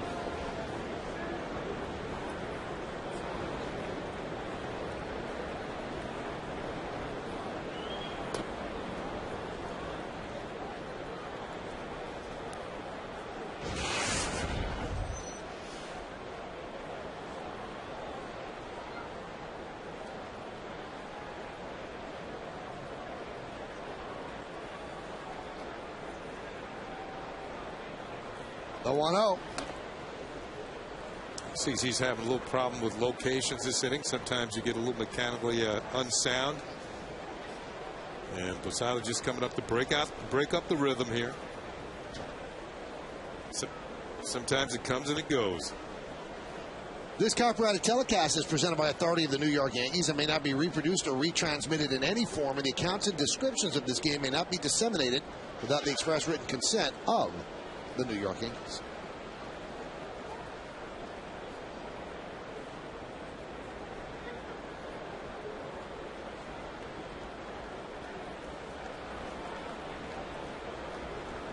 The 2-0 popped up, and that's going to be out of play. This is the difficult time of the night now. Not daylight, not night, twilight, gloaming. And sometimes the ball disappears in the sky with the color that it is right now. And we see some drop pop-ups every now and then. I think the Toronto outfielders would tell you, though, it's not the sun problem that they had a few weeks ago.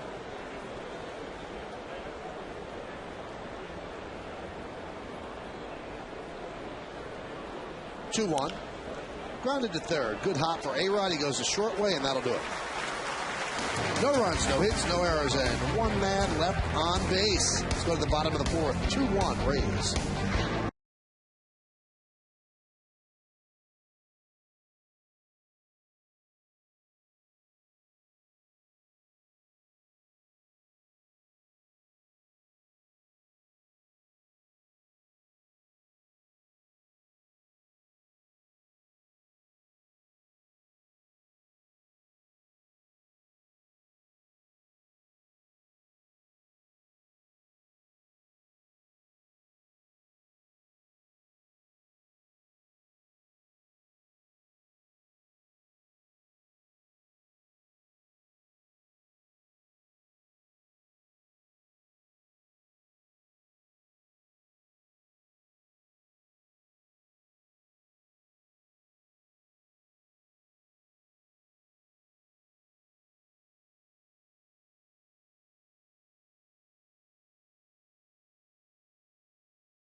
mentioned, Rizzuto won the 1950 American League MVP, and Yogi Berra finished third in the voting.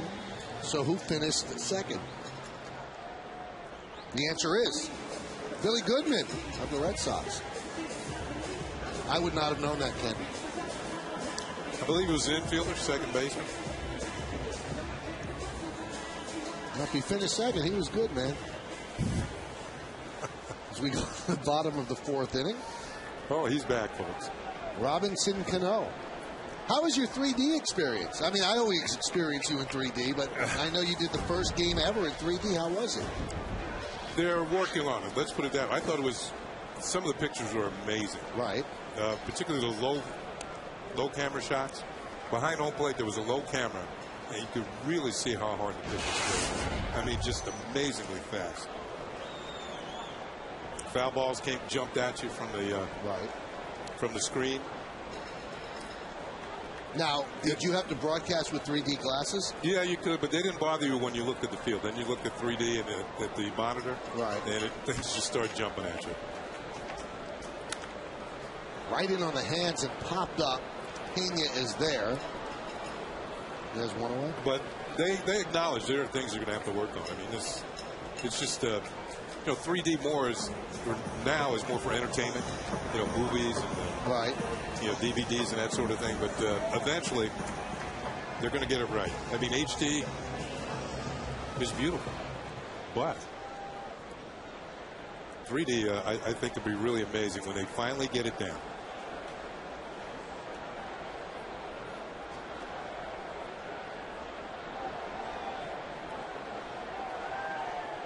But I wouldn't be throwing away your HD set right now.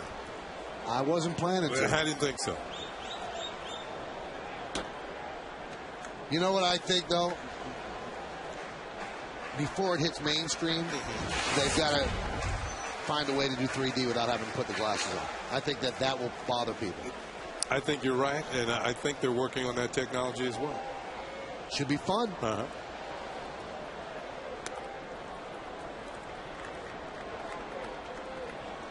Tell you what, your stand-ups are outstanding. I mean, you look literally. I mean, you're jumping right at the people.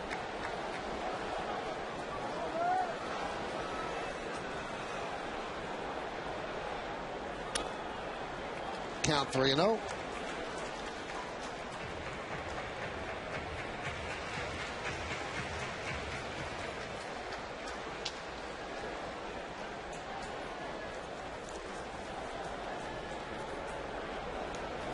And he walked him.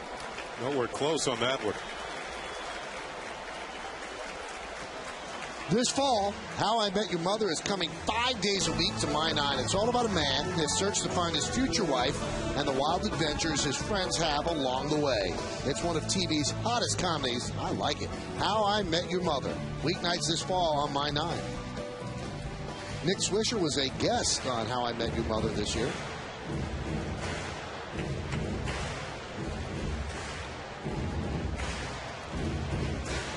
Nick delivered his lines beautifully.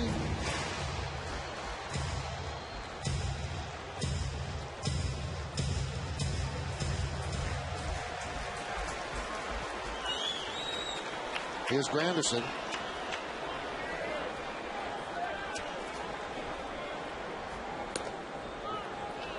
Granderson had himself a very good road trip. Started to show signs that he was coming alive with the bat. He was 11 for 26. But Shields is not a pitcher that he does well against. I think it's because the tremendous change-ups and changes of speeds.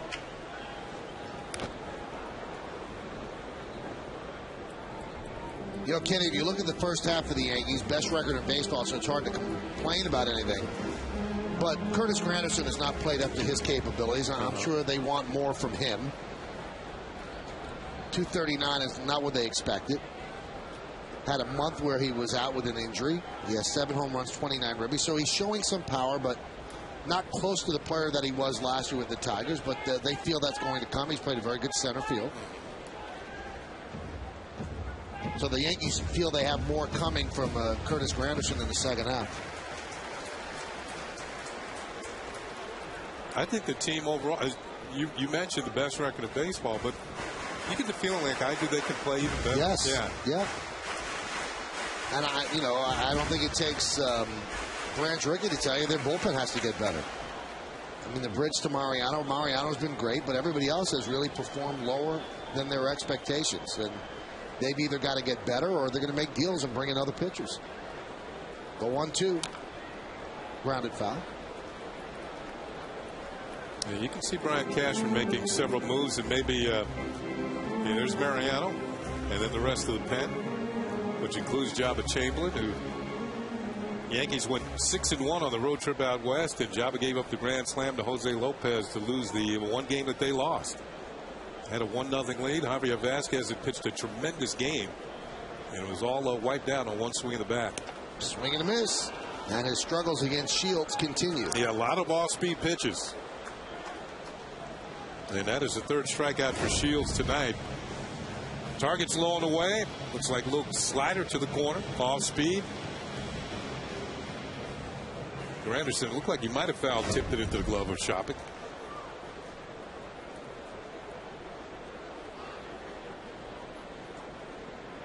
Two-1 Rays lead. We're in the bottom of the fourth inning. The beginning of the second half of the season for the Yankees and the Rays.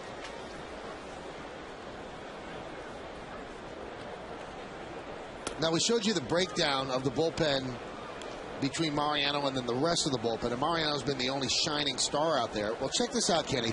Without Mariano's numbers, if you take out those numbers, the bullpen ERA is 4.70. How bad is that? That would be the second worst in the American League. So they're winning despite the struggles of the bullpen because their starters are giving them length. And when you go to the bullpen, you don't have to go to the bullpen for 2 or 3 innings. Maybe just 2. A setup guy and then Mariano, and sometimes just Mariano. But one thing they want to stay away from in the second half, they don't want to use Mariano 2 innings at a time. It's tempting, but it's too dangerous. He's 40 years old, and they need him for the entire season. Now, I'm talking about the instances where somebody like CeCe goes 8. Yep. And we've seen that a few times lately.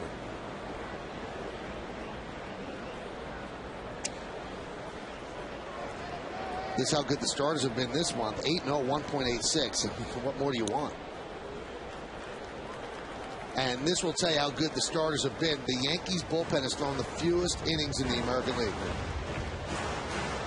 Now, if you're the Yankees, you hope that it stays that way in the second half, but you can't predict that. You've got some age on your staff. Andy Pettit's 38 years old.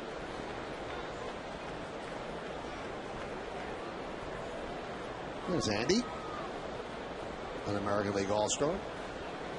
The 2-1. Count 2-2 to Miranda. If you just joined us, they called up Juan Miranda before the game and sent down Kevin Russo. You see the Yankee starters this year. Pettit and Hughes with 11 wins, both All-Stars. Sabathia an All-Star. Burnett really struggled in June, but has pitched better of late. And Vasquez struggled at the beginning, and he's pitched much better of late.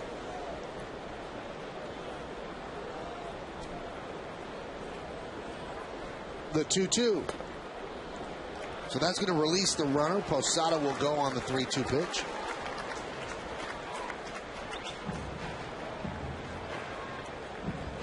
And Brett Gardner is waiting on deck.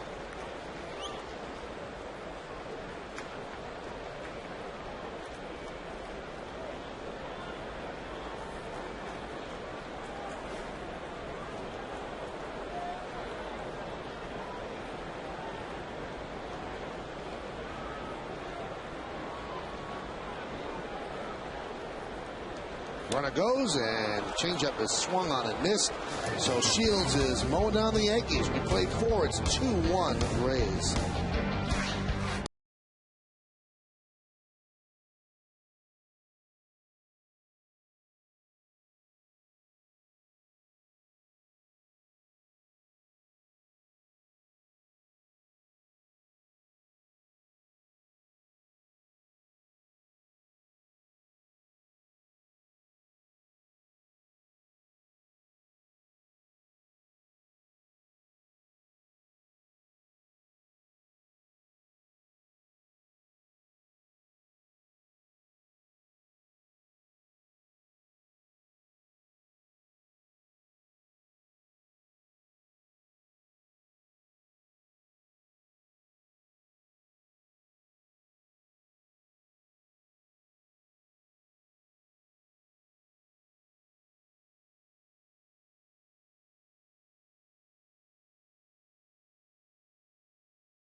The Yankee public address announcer since 1951. Passed away last week at the age of 99. What a grand man. Just an amazing guy. Has a plaque out in Monument Park. And today there are no announcements of players coming to the plate. And Bob Shepard's booth is empty as Paul Olden has stepped away from the microphone. And there is silence at the ballpark on a day that we remember the greatness of Bob Shepard.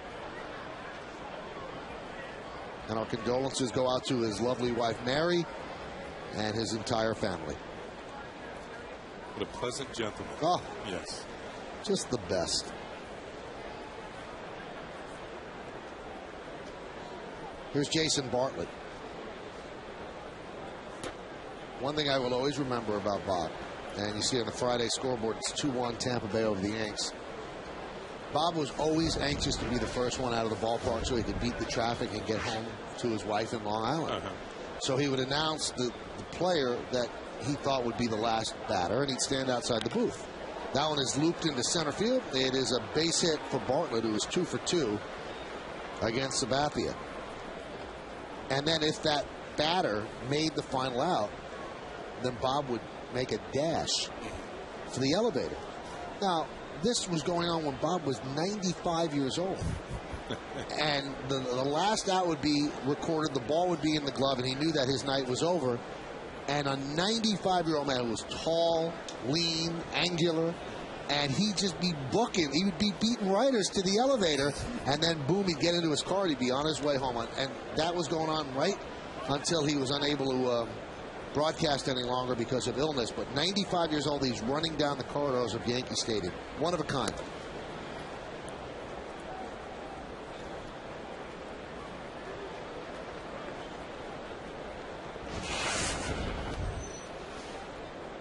Remember a player the Yankees had, backup infielder by the name of Paul Zuvella?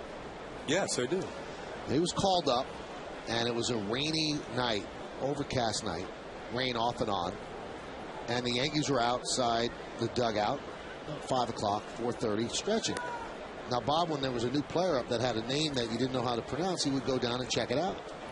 So Paul Zuvella is stretching in front of the Yankee dugout, and Bob Shepard, who looked just the way you think he should look, came out of the dugout wearing a trench coat, a raincoat with a cap, a checkered cap, and walked up to Paul Zuvella and said, "Excuse me, young man, is it Zuvella or Zuvella?" And Paul looked up at him and said, "It's Zuvella." And Bob goes, "Thank you," and then walked away. So I was standing by, and like Zuvella, and he goes, "Was that God?" And I said, "No, but God sounds like that."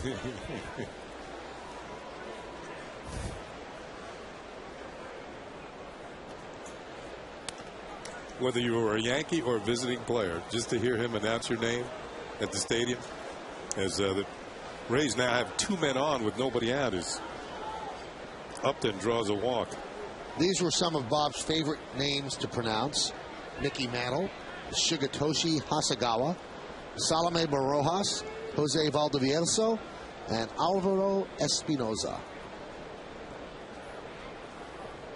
They all have a ring to them, you know. They just they kind of, when you say them correctly, they just kind of float off your tongue.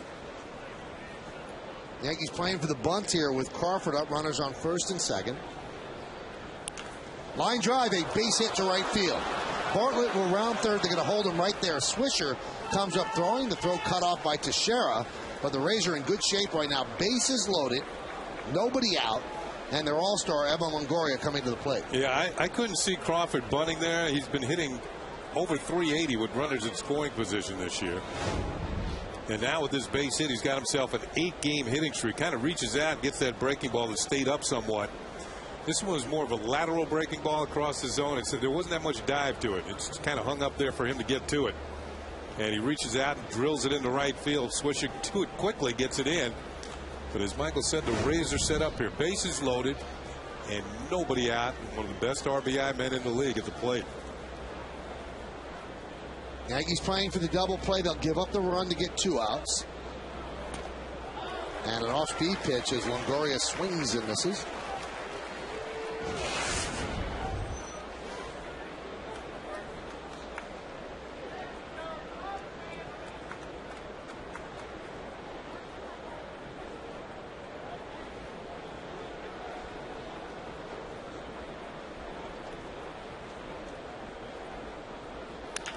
Grounded sharply to A-Rod. He grabs it, goes to second one. On the first, it's a double play.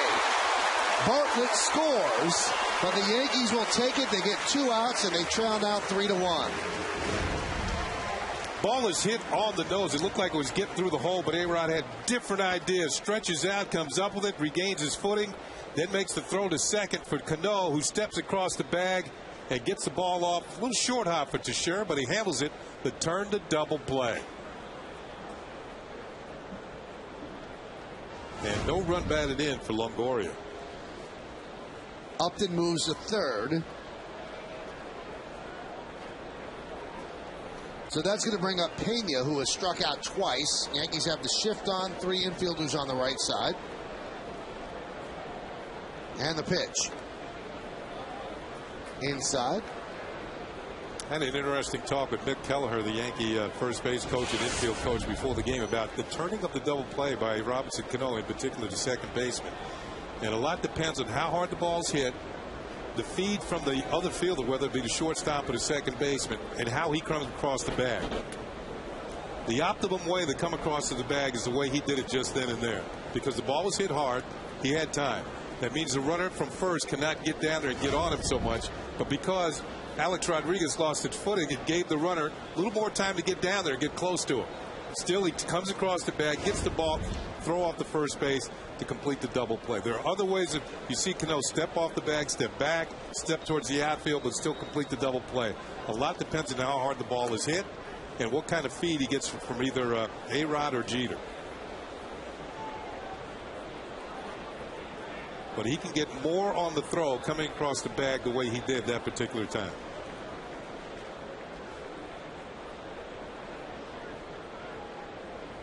He's one of the best in the league at turning 2. The 3-0. And there's a strike to Pena. 95 miles an hour.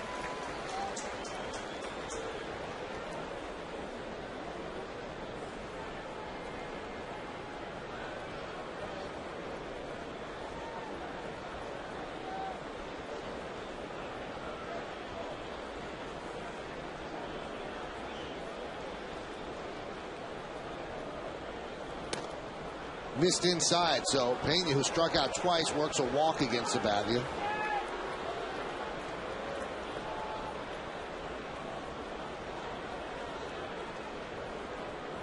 We're in the top of the 5th. It's 3-1 Rays.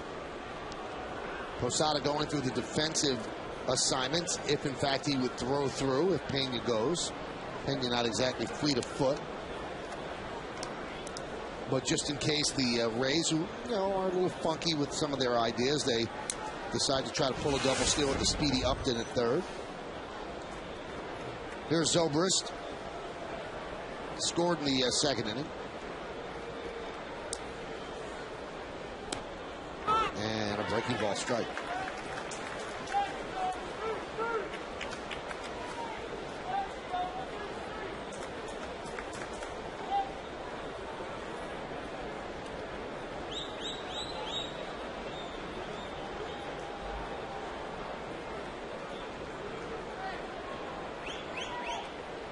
The 0-1. Strike. 0-2.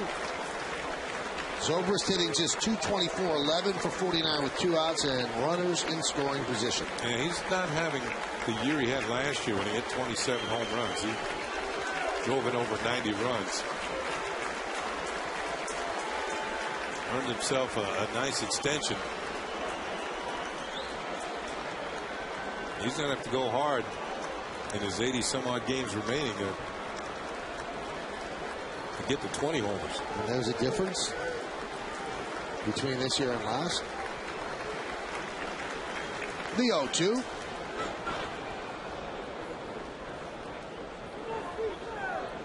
Another good stop by Jorge behind the plate. Just hold the runners in place.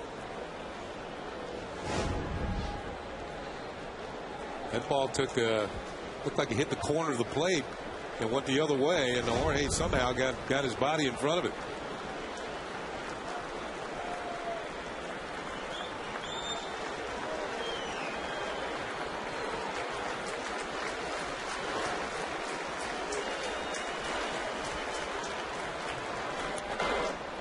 Missed inside.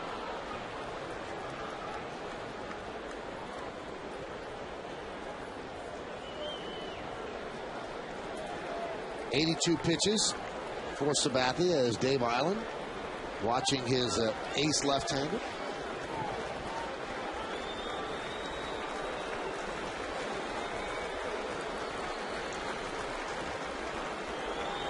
And the 2-2. CC is not as sharp today as he's been of late. Now, that was 96 miles an hour. So the velocity is there, but the location not as pinpoint. Yeah, he has walked 3 so far tonight, and in his last start, he only walked 1 batter. So not the pinpoint control we're used to seeing from Sabathia. The 3-2 pitch. Strike 3. He's down looking. And Zobrist can't believe it. 1 run on 2 hits, 2 walks, and 2 men left. The end of 4.5. We're halfway through. Rays up by 2.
This is brought to you in part by McDonald's. Head to McDonald's for a refreshing large sweet tea on the dollar menu. Prices and participation may vary.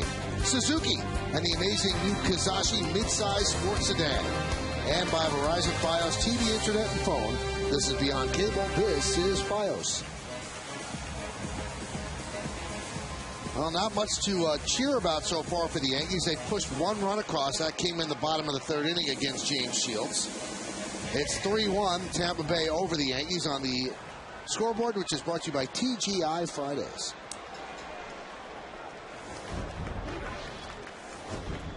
And Brett Gardner, who scored the only run after he led off the 3rd inning with a walk, will lead off here in the 5th.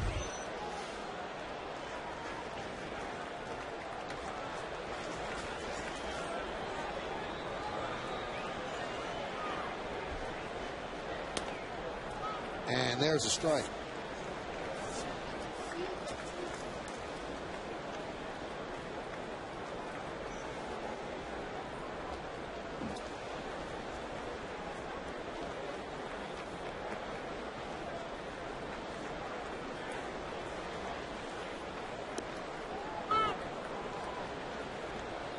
Shields has featured off-speed pitches to keep the Yankees off balance tonight. A lot of change-ups, a lot of off-speed breaking balls. Pitch count's up there a bit, though. That one is blooped into center field. Upton took a step back, now comes in, and he dives and makes the play. Nice play by Upton, and turned it into a tougher play because he did take a step back first.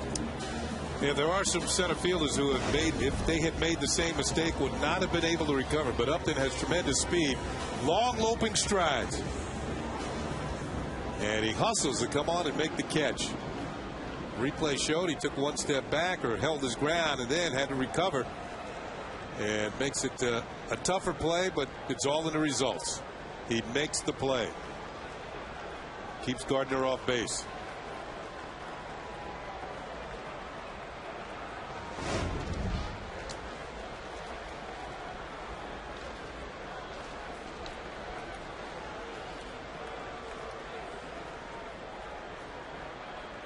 Jeter with a check swing, slow grounder. Shields makes the play, and they're 2 outs. Yeah, another off-speed pitch had Jeter out in front, and it couldn't hold up enough. It just trickles it back to the mound. He's out in front on that front leg, and there's nothing that ticks a hitter off more than this. And 2 things: either doing that, check swing, roll it back to the pitcher, or foul tipping it on the 3rd strike into the catcher's glove.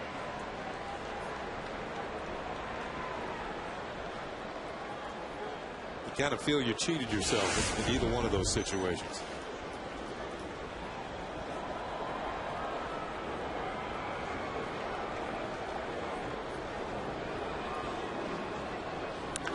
That one's drilled down the right field line. Foul.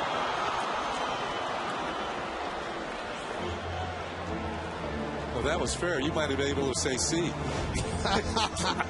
His ball is hammered.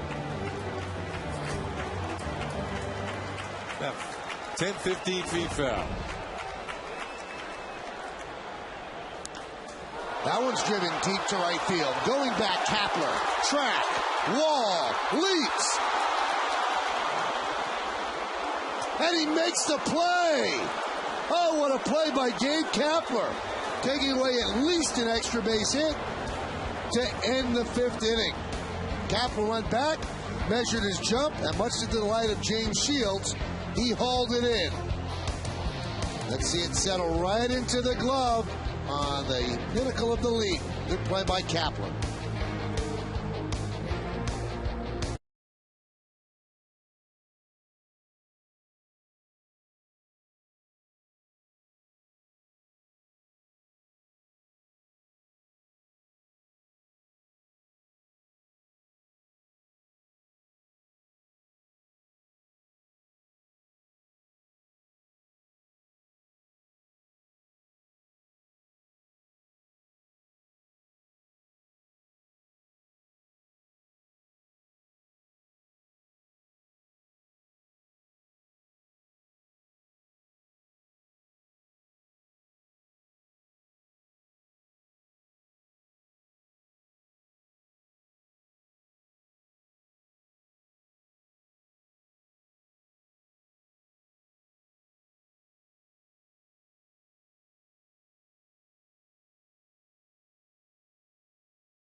Around the major leagues. The out-of-town scoreboard brought to you by Lowe's. Lowe's, let's build something together.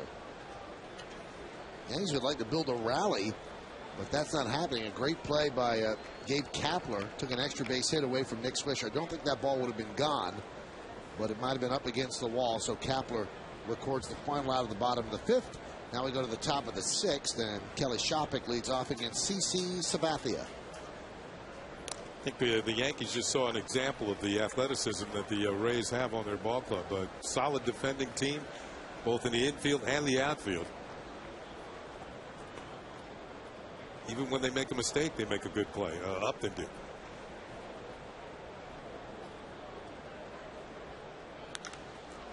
High fly ball down the right field line, moving toward the corner is Swisher. Comes back on him, and he doesn't make the play. Shopik is at second. He'll stop right there. Swisher ran hard toward the line, but the ball came back on him.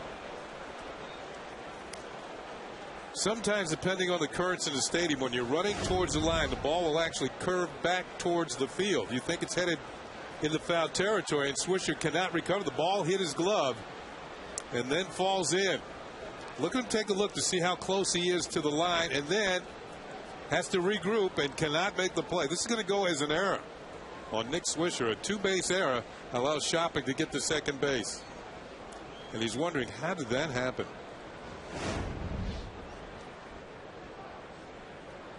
So here's Ibar. Let's see if he bunts. He squares and bunts in front of the plate, and he's tagged out by Ibar as Shopik moves to third. Ibar didn't get out of his way because Posada wanted to throw to third, just couldn't get to the ball. See, but Ibar was within his rights standing in the box. I don't think he left the batter's box at all. So he's going to be credited with a sacrifice. If he's standing out in front of home plate, then he can be called for interference. But I don't think he ever left the batter's box. There's the tag. He's out, and Shopik will move to third. Here's the overhead look. If he starts towards first base, now he's out. Now he's back in. See, Posada's trying to get him out of the way. It's a fair ball. So give him a maybe the shortest sacrifice bunt in history. Infield in for the Yankees. Here's Kapler. Slice foul.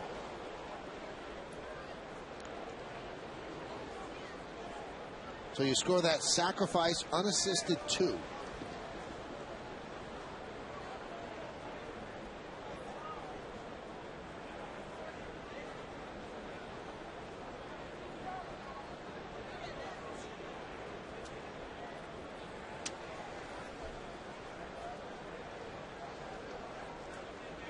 The 0-1. Now 0-2. Here's where you got to reach back and pick up a strikeout.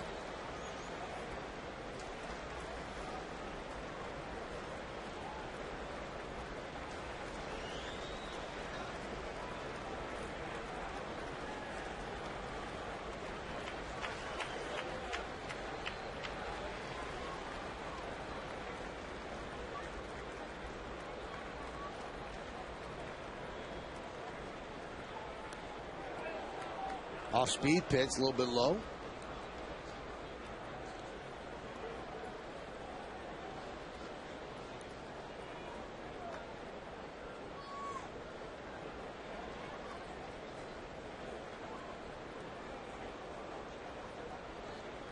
Closer at the corners. Second baseman and shortstop maybe a step or two back from the grass. Shopik doesn't have great speed at third.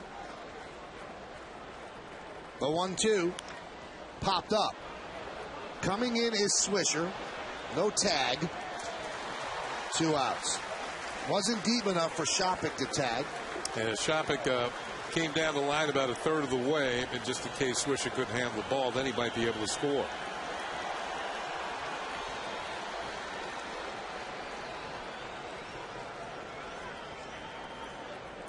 So now this is a big batter in the game. Yankees already down 3-1, and Bartlett has gotten 2 hits against Sabathia, so Posada wants to talk it over with his left-hander.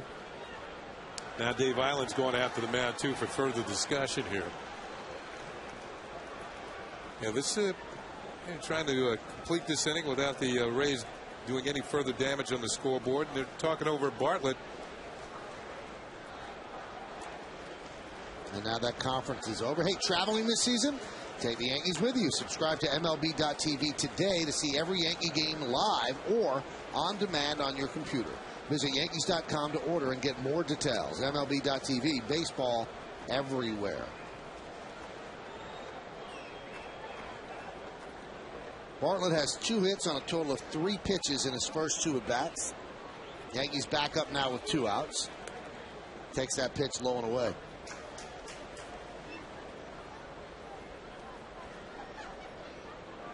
sounds to me when he's with 2 hits on 3 pitches, he's looking for that first fastball. First thing smoking through the strike zone, he's going for it.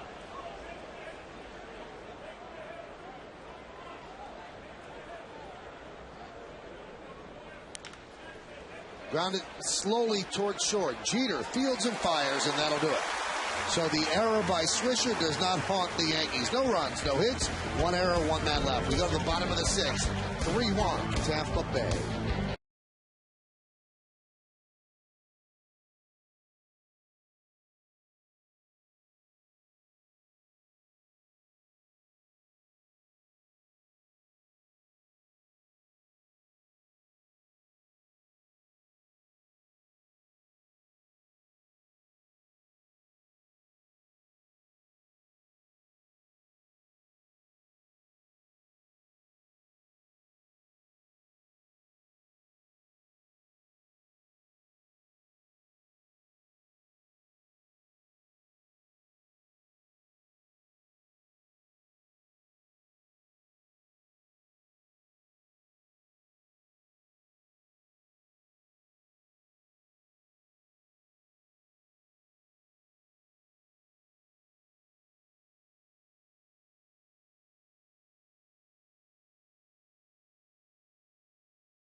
Yankees honor the memory of George M. Steinbrenner III. Mariano Rivera placed 2 roses, 1 for Mr. Steinbrenner, 1 for Mr. Bob Shepard. And then Derek Jeter asked the crowd for a moment of silence, a moving tribute to 2 men who mean so much to the history of the New York Yankees. And a big crowd on hand here. The first game that the Yankees will play without George Steinbrenner at the top of the Yankee masthead since the end of the 1972 season. There are 40-year-olds that really know only the Yankees with George Steinbrenner as the owner. A long run. Here's the owner of the Bronx Bombers. Mark Teixeira will lead off here in the bottom of the 6th inning. 3-1 Tampa Bay in the first pitch outside. Now the 6th inning has been James Shields' bugaboo. He's allowed more runs in the 6th inning than any other inning. He has an 8.59 ERA in the 6th. There's that changeup. Now, the Rays shift for Teixeira more than any team. The second baseman, Zobrist, is actually close to the line and very deep at second base or shallow right. You know, that actually should tell Teixeira he's going to get a lot of off-speed stuff. Hits it the other way, but they do not have him played the pull in the outfield. Crawford right there. That makes the play. I wonder if the wind is wreaking some havoc. We saw Swisher misplay the ball, and that time Crawford danced underneath that ball. Now, if you look at the flags over the third base grandstand, they are whipping fiercely from home plate toward the outfield. Yeah, they were both very high, towering fly balls. Now, the way the wind is blowing right now, you would assume that there's some rain on the way, and there has been rain in the forecast all day because of the high humidity. The pitch is outside to Alex Rodriguez.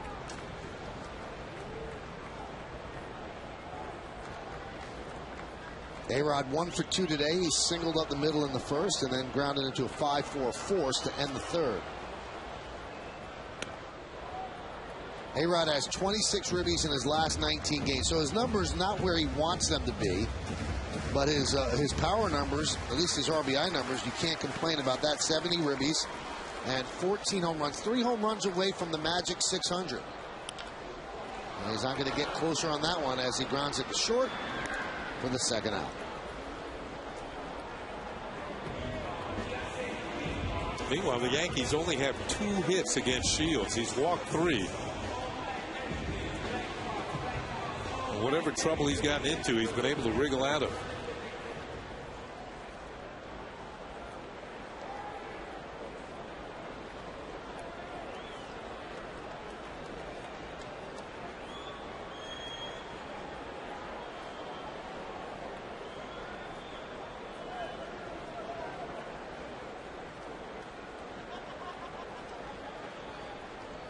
Here's Cano. Fly ball to left and a pop up to first.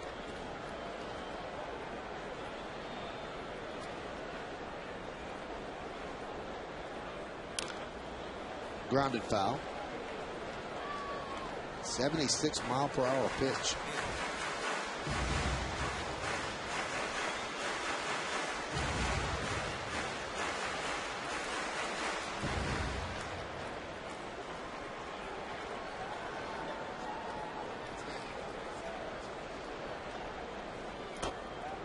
Boy, that changeup, the Yankees are just flailing at it. Count 0-2. This one's a little faster, 77. Breaking ball in the dirt. It's something you haven't seen Cano do much of this year. Chase a pitch that far out of the zone. Certainly not as often as he used to in the past.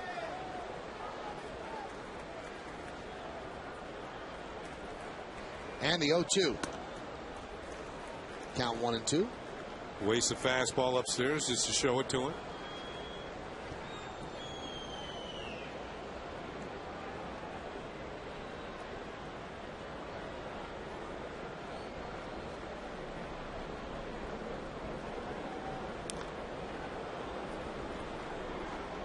Fouled off.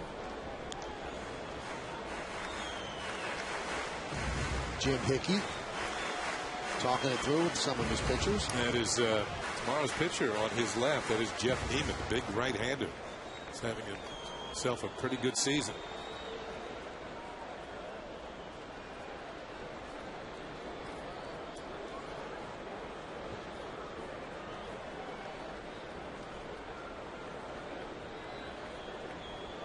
That one is driven deep to right center field. Going back up and looking up. See ya! Home run into the Yankee bullpen. Tampa Bay 3, New York 2.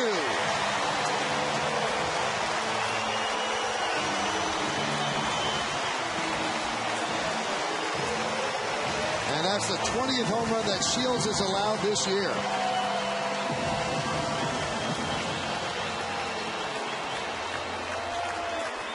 Tied with Kevin Millwood for the most in the American League. Yeah, I think he went to the well once too often. This one was up a little more. And Cano, this was a line drive to the far end of the bullpen. And the Yankees creep a little closer. Here's Posada. Off-speed pitch, 1-0. Yep, nobody's getting that one.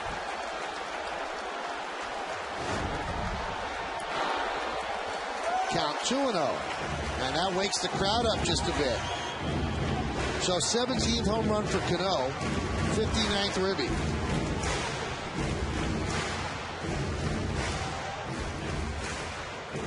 And Jim Hickey wants to talk things over. Look from right field. That got out of here in a hurry.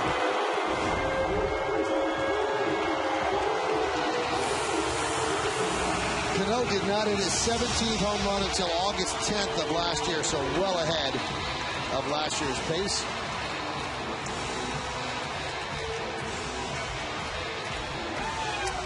You're right, Michael. That's kind of livened up the crowd somewhat.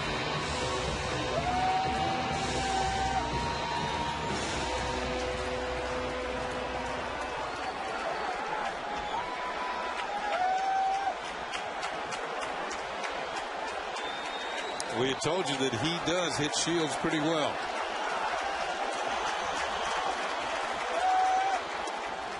And the count 3-0 to Posada. On deck is Curtis Granderson, who does not hit Shields well, and that might have been something that Hickey said. Listen, don't give him that much because you kind of own the guy on deck. I say he's got the green light. And he does. Drilling it deep to right. There it goes. See ya. Tie game into the second deck. Back-to-back home runs for the Yankees.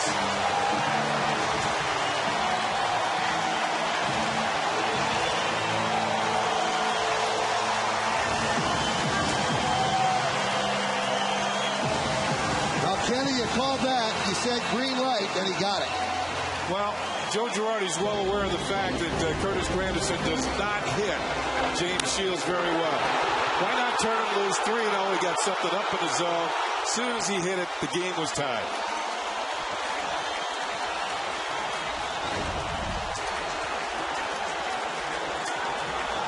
Here's Granderson. Now, I have a question, Kenny. Yeah. Joe Girardi knows it. Why doesn't Shields know it? Well, Shields has been zooming along pretty well. Right. He figures, well, I'll make a decent pitch here. If I walk him, it's fine. The pitch was up in the zone. Just got too much play. Yeah, I know what you mean, though. Just waste it. It's 3-0. You're just 3-0. Move on to the next guy. I'm pretty good against him. But maybe he lost track. I mean, he's upset. He just gave up a homer. So it's 3-3 here at the stadium. There's a strike. That's Posada's first home run since June 16th, 16 at-bats ago. And this is the third time through the order. And we told you the opponent hits .331 third time through.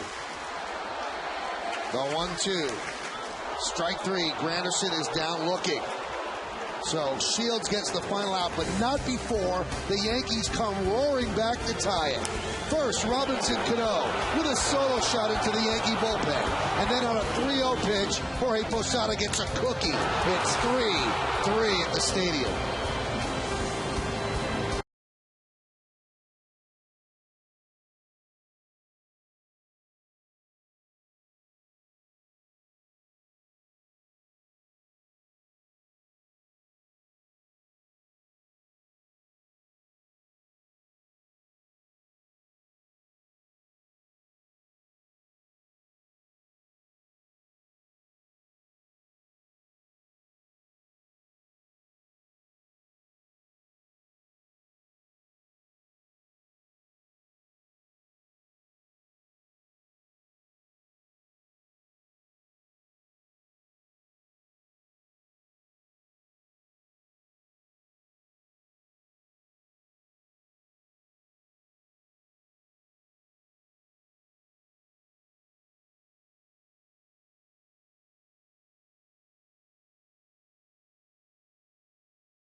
Thing from Honda that won't last.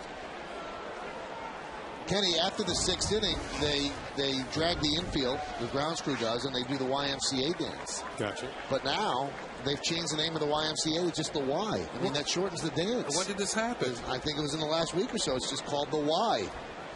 Where was I? I don't know. I think you were on the West Coast. You didn't get out there. Didn't get out there. You're right. Seattle's a long way away from here. Beautiful city, though.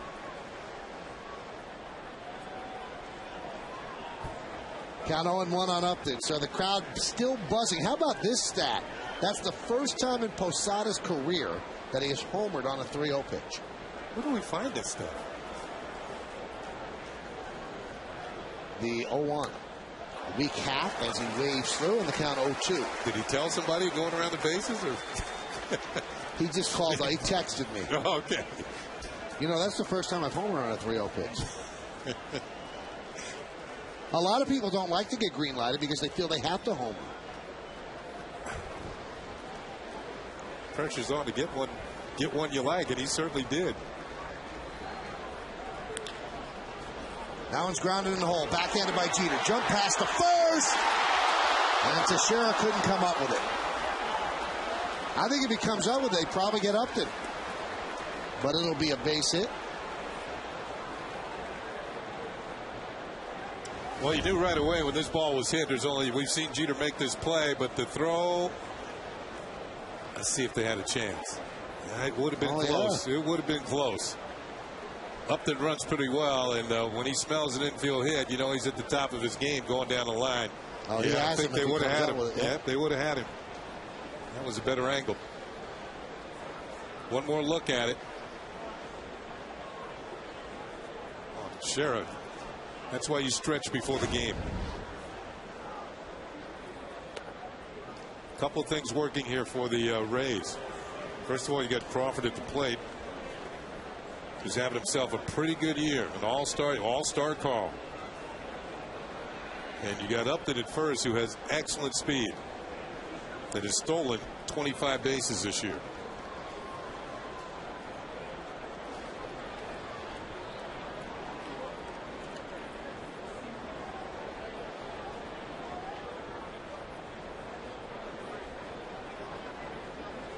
Now, when you talk about the heart of the lineup for the Rays, you can start at the very top, although Upton not hitting for a high average. When he gets on base, he can make things happen. Crawford always can make things happen. Longoria, well, he's been an all-star 3 years in a row, and Peña's dangerous. I know he's inconsistent, but he's dangerous. Look out.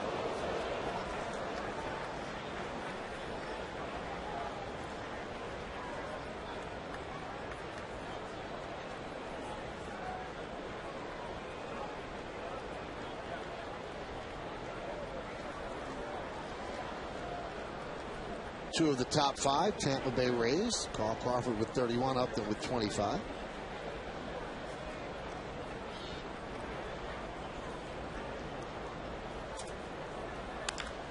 That one is grounded in the hole and through for a base hit. Upton is going to third. The throw, not in time, and that allows Crawford to go to second. So aggressive base running by Upton allows Crawford to get in the scoring position as well. Nick Swisher charging. Upton even had to wait to let the ball clear him and still decided to go to third. Here's the throw, and it's going to be late. Upton around the possible tag that never came. Here's where he makes up his mind. He didn't even check the coach. Tom Foley says slide to the home plate side of third, and he does.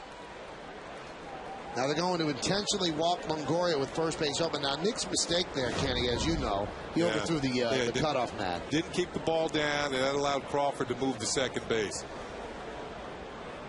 Well, back in the day, I would have been screamed at if I did that. Just keep the double play in order.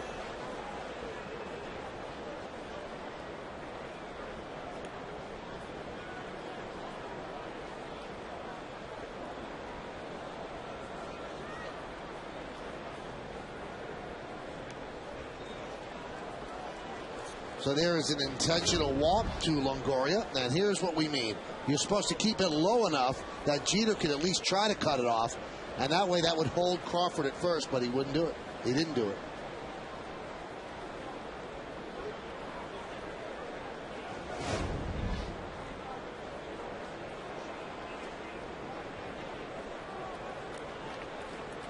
So that's going to bring up Peña.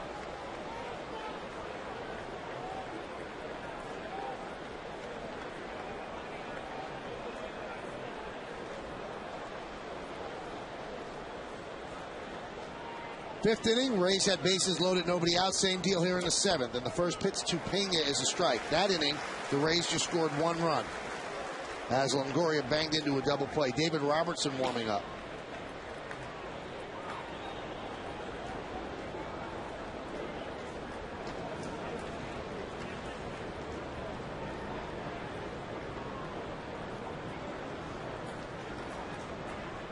Pena struck out twice and walked. The 0-1.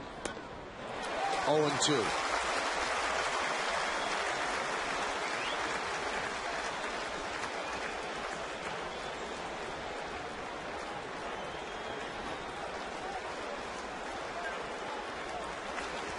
You got the hitter in the league that has struck out the most at the plate right now, including 2 tonight.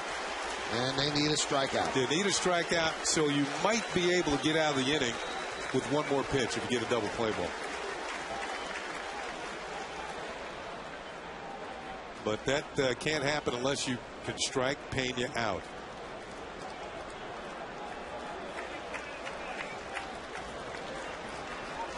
And you can strike him out 95 strikeouts. And the 0-2. 1-2. CeCe's pitch count getting up there. He's at 106. Now, he has labored somewhat tonight. He had an intentional walk this inning, but 4 walks in this game.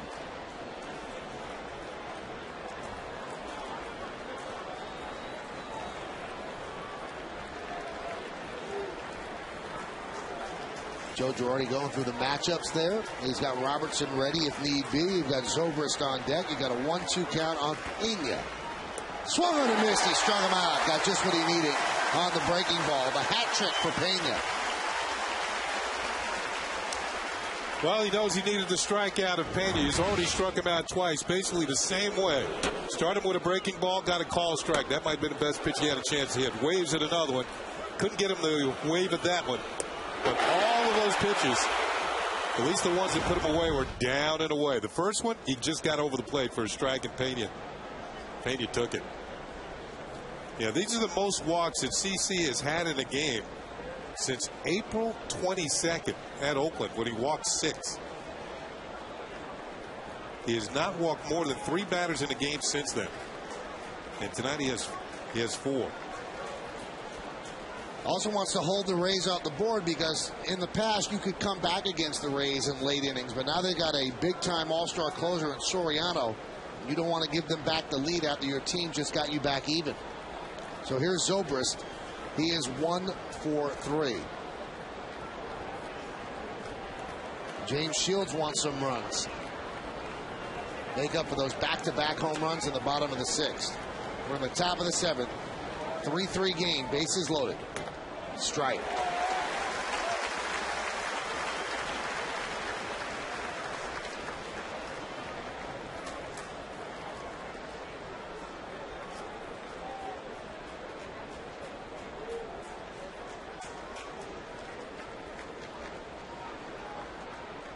The 0-1. Missed inside, 1-1. I was talking about the setup on double play balls by the middle infielders. With Longoria at first getting a good lead, both of them are pinched a little closer. They want to get to the bag and get out of there as quickly as possible. But what that does, it opens up the holes between third and short and second and first a little bit more. 0-1. Grounded softly toward third. They have 1 out. They have to make it at first as Upton scores. As the Rays now lead 4-3. A less speedy runner than Upton, and maybe A-Rod gives it a shot at home, but he wanted to get one sure out. At least to get the force, and you're right. Upton's getting a nice walking lead. Watch the balls hit. He's on his right foot, and he continues on home. You're right. He has good speed. And A-Rod, I don't think he hesitated. No, he went right to first base. Ball was hit not hit hard enough for him to come home, at least to get the force. Yeah, he has the ball, and Upton's, just about 2/3 of the way home. It would have taken a spectacular play to get him. And you don't want to take that chance with the bases loaded. They had 1 out. Now there's a level of disappointment now that you've given the Rays back the lead, and you can see how happy Shields was, but this is an important batter. It's 4-3, second and third, 2 outs. Pitch to Shopping. Check swing. Did he go? No, said DJ Rayburn.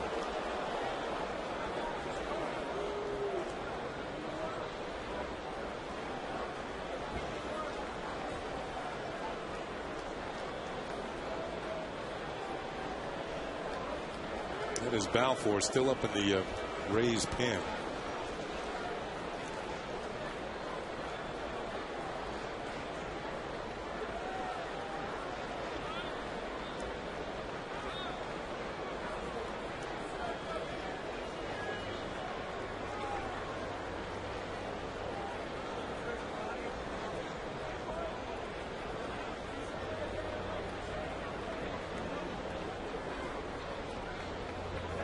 The 1-0.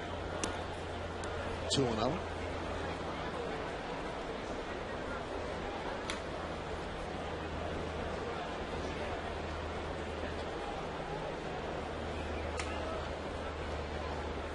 Get the feeling that this is going to be CC Sabathia's last inning. This could be his last hitter.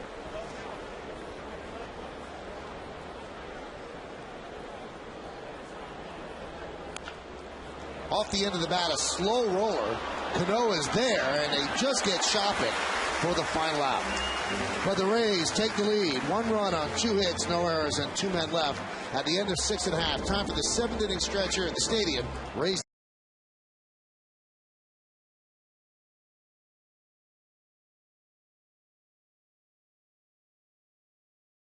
As we remember the servicemen and women serving our country at home and around the globe.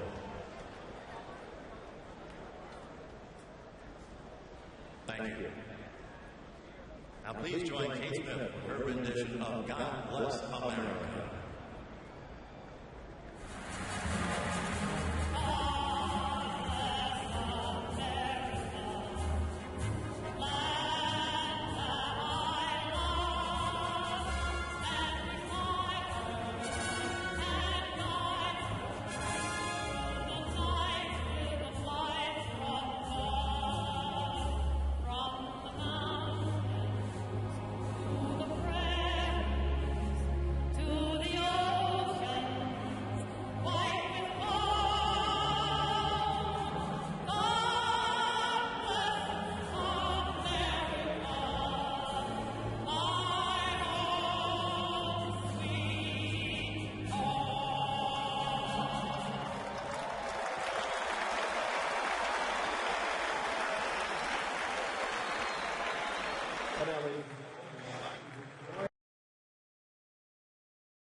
Makes the call to the bullpen, brought to you by Verizon Fios TV, Internet, and Phone. This is Beyond Cable. This is Fios. And that new pitcher is going to be Grant Balfour, taking over for James Shields. It's 4-3, and the scoreboard brought to you by the 2010 Honda Clearance. It's the only thing from Honda that won't last. So Shields was coasting till the 6th inning, gave back-to-back two-out home runs by Cano and Posada to tie the game. His team got him a run in the top of the 7th. Now they turn it over to Balfour. Yeah, Balfour, you can see by his numbers, having a pretty good year out of the bullpen. 38 strikeouts in 37 2/3 innings, just 11 walks, 30 hits allowed. The league is hitting just .222 against him. And more importantly, he has allowed just 1 home run in 37 2/3 innings. So he's done a very good job of keeping the ball in the ballpark. Now he'll face Juan Miranda, Brett Gardner, and Derek Jeter. 8, 9, and 1 in the Yankee order.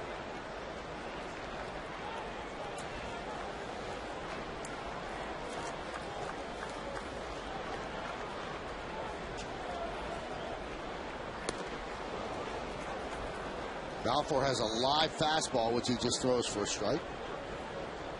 Balfour has struggled against the Yankees as Joaquin Benoit getting ready just in case. Balfour with a 4.96 ERA lifetime against the Yanks. And he is overpowering Miranda right now, the count 0-2. Yeah, different look for these Yankee hitters. They're going to get a lot of hard stuff now. Hard fastball, hard slider. 7 pitchers in the bullpen for the Rays. 6 righties and 1 lefty. Randy Choate, pitch inside. And the closer is Rafael Soriano.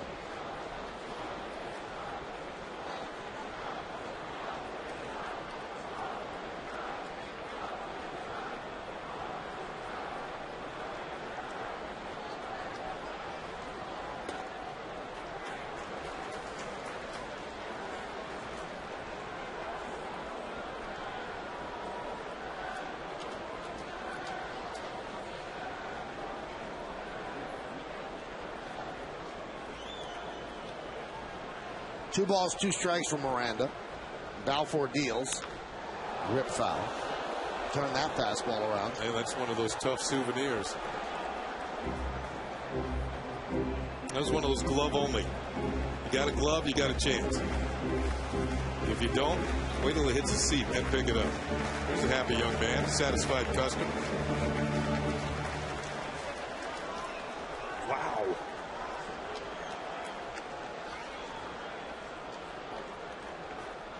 The 2-2. That time a breaking ball. He could not check his swing. He goes around for the first out. Let's take a look at the Yankees in-game box score, brought to you by your local Chrysler dealers.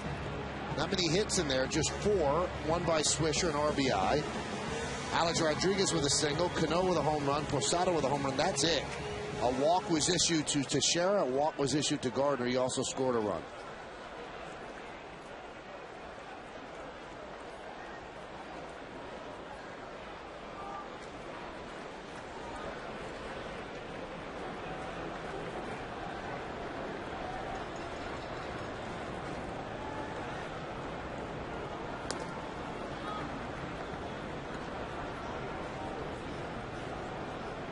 One of the strengths of this Rays team, the job of some of their pitchers out of the bullpen, including Balfour's.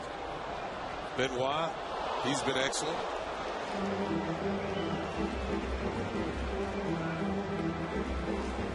And Soriano, the closer, and Dan Wheeler, one of the setup men, they've had pretty good years as well.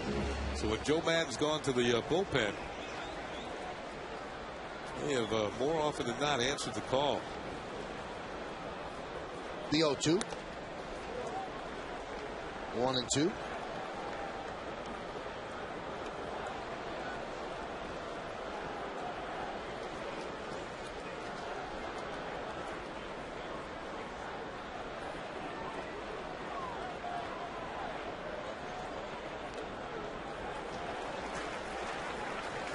Rays at 54-34, the best mark in the break or at the break in club history, ahead of 2008 when they were 55-39. That was the year they went to the World Series. Tampa Bay's bullpen's ERA is 3.25. Second in the American League. Minnesota's first at 2.98. And now the ERA goes down just a bit more as Gardner flies out to Crawford. of the second out. Hey, come home to Yankee Stadium in 2010 to see the 27-time world champion New York Yankees in action. On Wednesday afternoon, July 21st, the Yankees take on the Angels, and the first 18,000 fans in attendance are going to receive a limited edition Hard Rock Cafe Yankee Stadium collectible pin, courtesy of the Hard Rock Cafe Yankee Stadium. For tickets, log on to Yankees.com, visit the Yankee Stadium ticket window, Yankees clubhouse shops, or you can call Ticketmaster at 877-469-9849. 2 down, and here's Derek Jeter, who is 0 for 3, 2 for his last 18. And Jeter is 3 for 9 lifetime against Balfour. Very odd to see Jeter's average at 272. Yeah. Here in the second half of the season. He's a lifetime 315 hitter. He's going to have to make one of those sustained pushes where a bad night is 1 for 3 with a walk.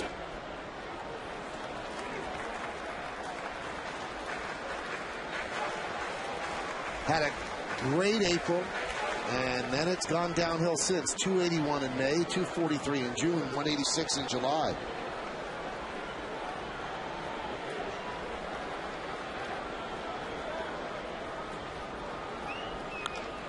That one's popped up. Right center, B.J. Upton is there, and Balfour works a 1-2-3. 7th inning as the Yankees go down in order, and we go to the top of the 8th. Tampa Bay 4 and New York 3.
Dealers. Now you can see B.J. Upton has scored a run. Crawford with 2 hits, a double, and an RBI for Longoria. 0 for 3 by Pena, 3 strikeouts. Zobrist with an RBI and a run scored. Shopik with a hit. Willie Ibar has yet to officially come to bat. A walk, a sack, and an RBI. He actually has a sack bunt and a sack fly. Gabe Kapler hitless, and Jason Bartlett has scored 2 runs. He's 2 for 3, and that's the Rays in-game box score. They have a cutout of the boss here at the ballpark, so he is here in spirit on the Yankees' first game after George Steinbrenner's passing on Tuesday. And now David Robertson will take over for CC Sabathia here in the 8th inning. You see Robertson's numbers, and most of that ERA accrued early, and he's trying to work it down.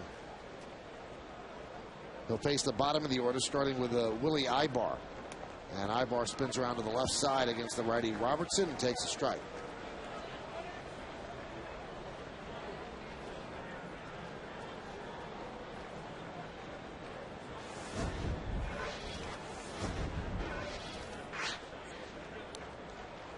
You talked about Ibar being able to play several positions. He's also been pretty strong off the bench. He's got 7 runs batted in as a pinch hitter, and that leads the American League.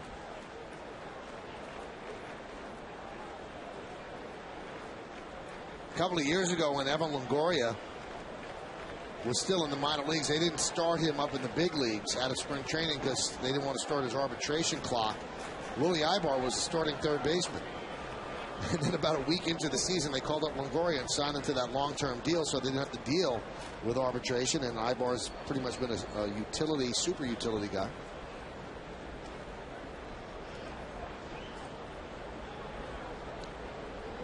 And the 1-2. Swing and a miss.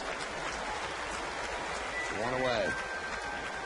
Like a changeup from Robertson. Yeah, Robertson usually fastball, curveball. That was a breaking ball, yep.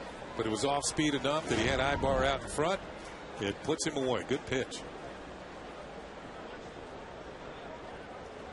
Robertson has pitched to a 2.82 ERA since May 8th. So the fact is that he got roughed up going back in April. Early, yeah. Here's Kapler. 2 fly balls to the outfield and a ground ball. Shows bunt, takes a pitch inside.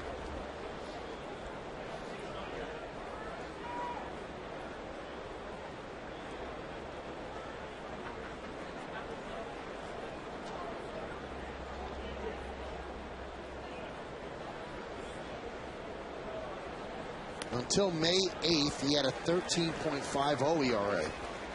So it's taken a while to get that down. Right now at 5.40. So he's dropped 8.10 since then. But when you're a short reliever, it's hard to shave those numbers down because you're only going 1 or 2 innings at a time. Javi Vasquez had a very big ERA, high ERA, but he's been able to work it down to respectability because he's pitching 6, 7 innings at a time. That's why he's smiling. The 1-2. So unless the Yankees rally, CC Sabathia is going to have his 8-game winning streak snap. Wouldn't take much of a rally. They're only down by 1. We're here in the 8th inning.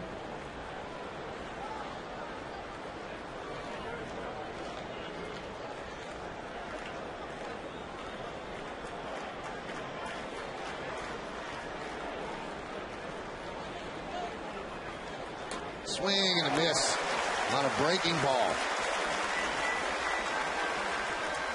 That's 2 in a row on this breaking ball, and I think early in the season he was throwing it much harder. Now he's taking something off, and by subtracting speed, he gets hitters out in front.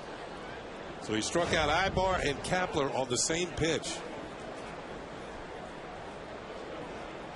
Maybe a new wrinkle, so to speak, for David Robertson.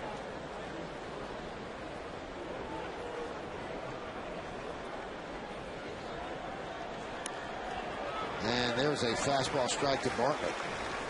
Bartlett's hurt the Yankees tonight. 2 for 3 with 2 runs scored.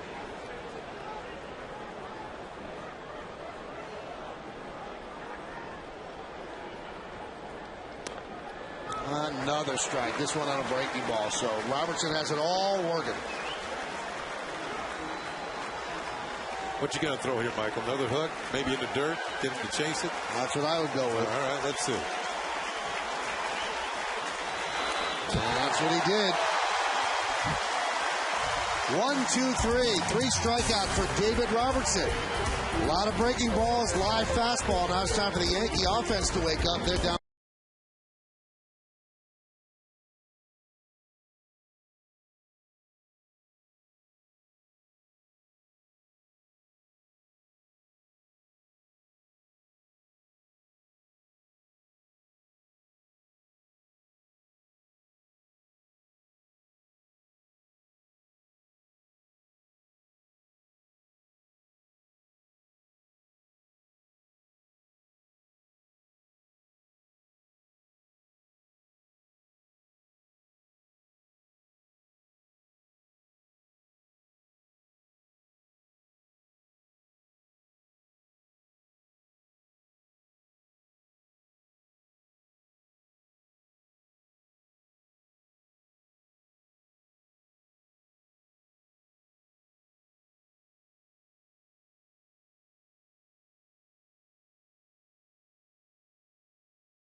back at the life of George Steinbrenner and how he not only changed the Yankees, but the game of baseball forever. Former players and Yankee legends join us for a special edition of the Verizon Fios post-game wrap-up tonight on My 9 News. Well, you know, the boss would want to win tonight. He wanted to win every night, especially against Tampa Bay. Teams like Tampa Bay, Boston, and the Mets. He had a special drive against them, and obviously Tampa Bay right in his backyard from where he lived. This would be a big game for him, and as we said at the start, he'd probably say, okay, enough of this remembering, let's play some baseball, and his Yankees are down by 1. Well, the Mets share the same city as the Yankees. The Red Sox have been a long-time rival, and the Rays are becoming a rival in the Eastern Division of the American League.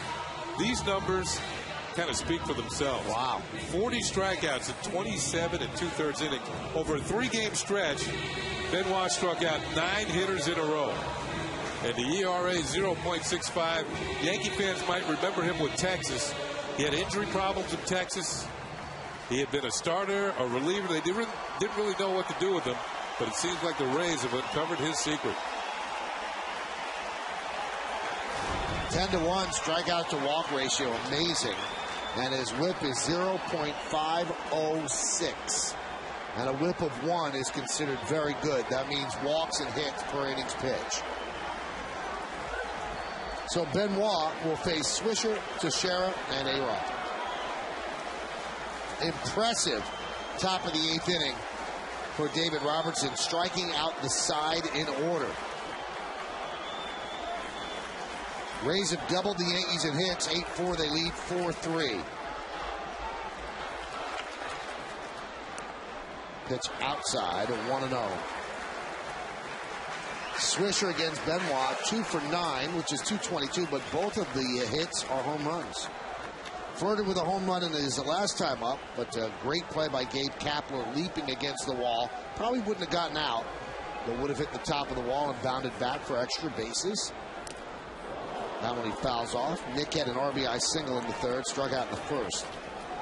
Now, in 15 games lifetime against the Yankees, Benoit, 5.27 ERA. Shields started 6 innings, 3 runs.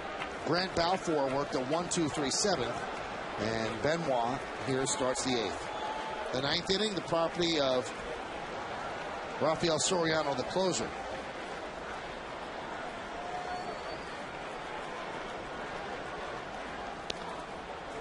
Count 2-1. The Rays actually signed Benoit as a minor league free agent. And he missed all of last season as he rehabbed from rotator cuff surgery.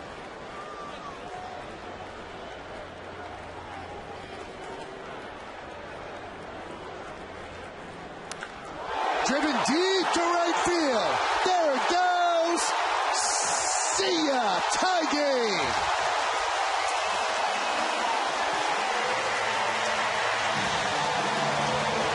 So now he's 3 for 10 against Benoit. All 3 home runs.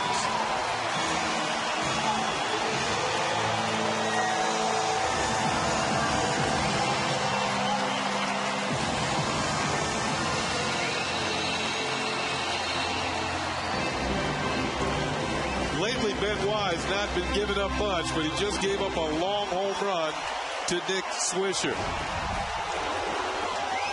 He'd retired 17 straight batters over 8 games. That ball was tagged. Hits it to Teixeira is outside. High and deep. This could have had a couple of C's attached to it.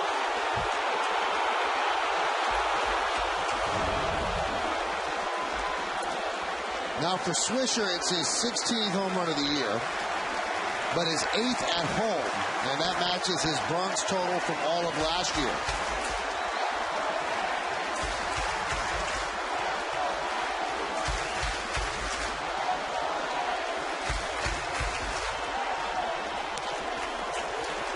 And the count 3-0.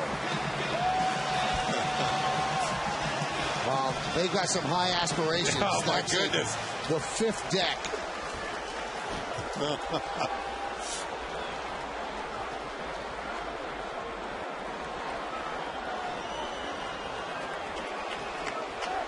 Mariano beginning to stretch. There's a strike. Now, there's always concern when a player enters the home run hitting contest at the All-Star game that it could foul up his swing. It did it to Bobby Abreu a couple of years ago, and some thought it did it to David Wright, but Nick was in the home run hitting contest and didn't mess up his swing to this point, although he wasn't in the contest too long. There's a strike, and the count 3-2.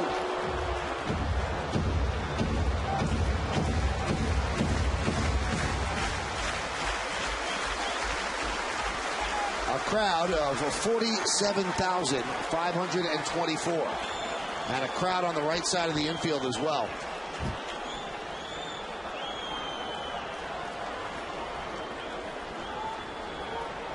Benoit deals. And he walks to Sheriff.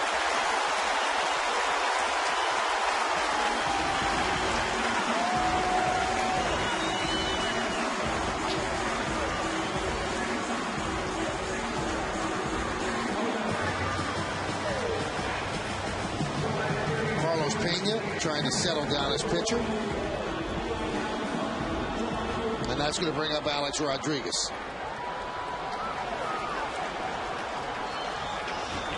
And that was just the 5th walk issued by Joaquin Benoit all season.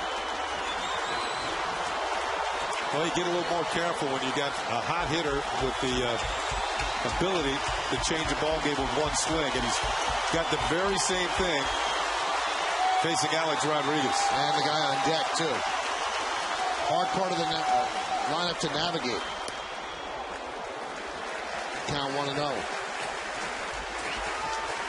Robinson Cano has already homered tonight. Lance Cormier warming. A-Rod has not had that much success against Benoit. 2 for 12, but one of the two a home run.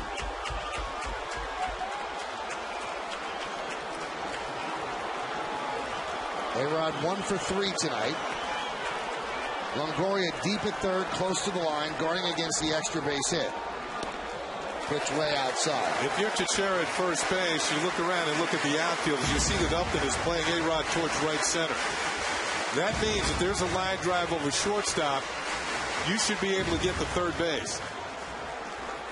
Because it's going to take Upton that much longer to get to the ball. I know he's got a good arm. But 90 feet would be very big in this instance.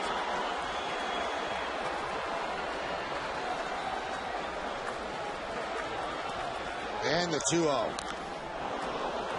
Grounded foul.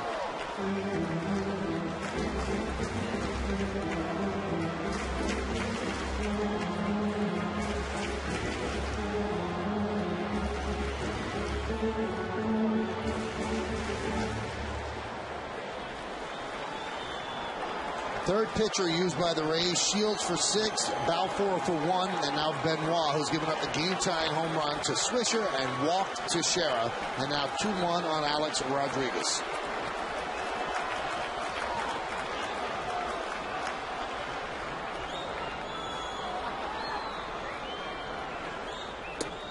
Three and 1. He's tried to crowd him with the fastball, and he's come in there several times. The problem for Benoit right now, he's behind on the count. And if he's already sped A-Rod's bat up by coming inside 3 times and missing. So if A-Rod's looking in there again, he's going to be that much quicker to the ball. And that's where danger could look for a pitcher.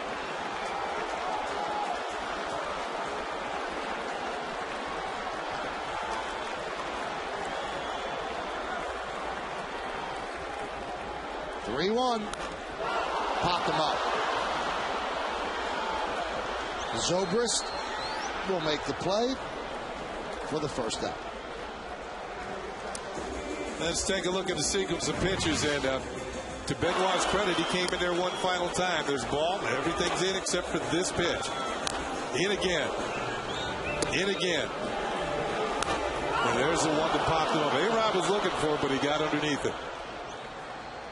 Tried to crowd him with fastballs this whole at bat. You can see straight up the silo on this pop to the second baseman. Benoit was showing him what he was trying to do that whole at bat. Now here's Cano, last time up. powered one on a line into the Yankee bullpen on the center field side of the Yankee bullpen where the pitchers are standing. Benoit deals. Count 1-0. Not throwing as many strikes as he usually does. Now, Cano has not had great success against Benoit. 1 for 11, but the one a home run. Yeah, he's been like Swisher.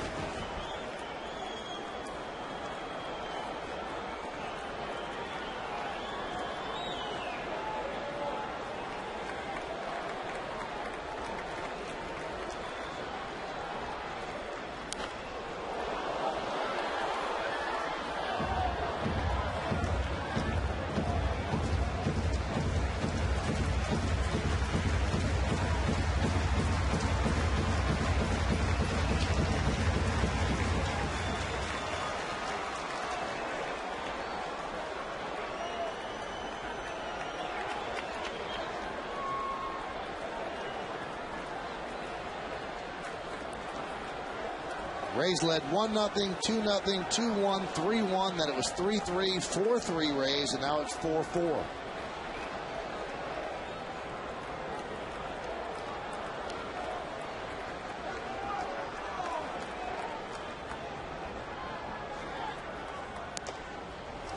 Benoit really slows down on the mound. Takes his time between pitches, labors almost. Now, Kenny mentioned coming back from rotator cuff surgery. You look at his numbers, and they're exceptional. Wow. And we always say that that's the inexact operation. They don't really worry that much about Tommy John surgery anymore. But once they get into the shoulder, it's a different deal. And it looks like they're doing a good job with him.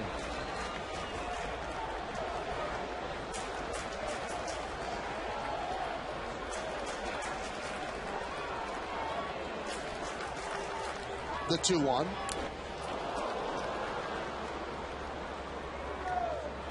Count 2-2. It's been consistently 93, occasionally a 94, but he's got some movement on it too. That ball was going away from Cano. Had a little life up in the zone. Remember him as a starter with the Texas Rangers. Well, have you seen many pitchers be this slow between pitches? I mean, Shopik standing up doesn't get into a crouch. Now he does. Well, they don't put a clock on you if they're a men on base. That's what they're talking about, putting a clock on a pitcher when there's nobody on.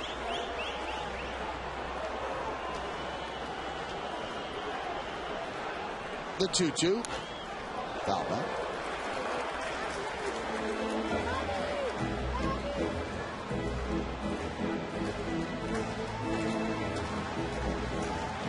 One guy who was painfully slow, I believe he's with the Rockies now, is Rafael Betancourt when he was with the Indians. I mean, he took forever between pitches.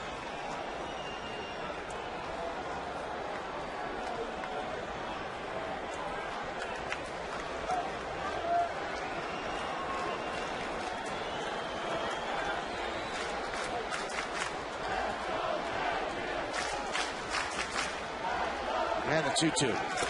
Start him out. Something off speed as Cano swings through for the second out. This might be his yeah, it's a good changeup. You see the downer right at the very end. Fades as it gets to the plate. Looks like a strike. Ends up out of the zone. I believe it's the first one he's thrown.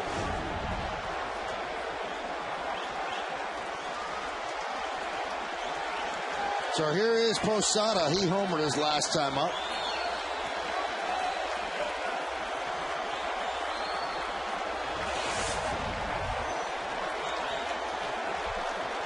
Six for 11 against Benoit.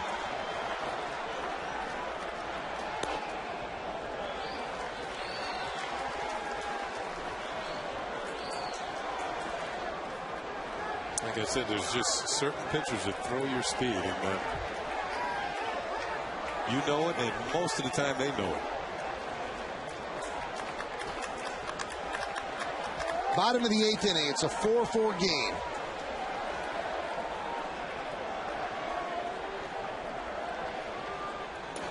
Off speed, but a strike.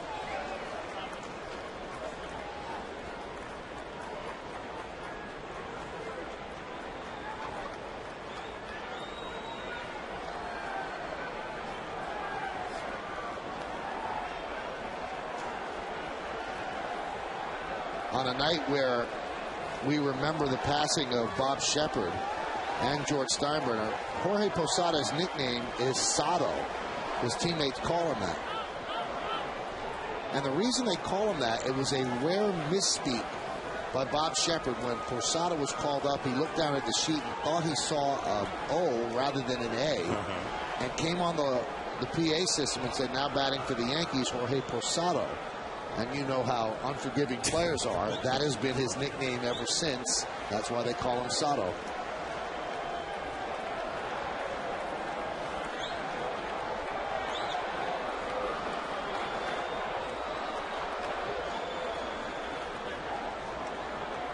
One, fouled away.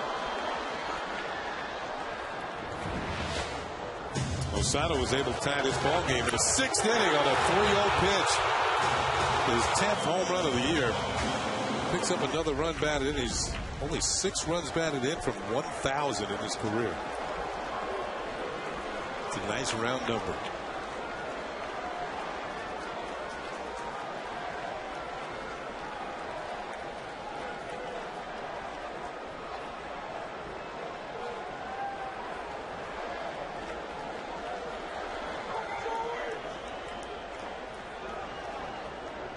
The 1-2.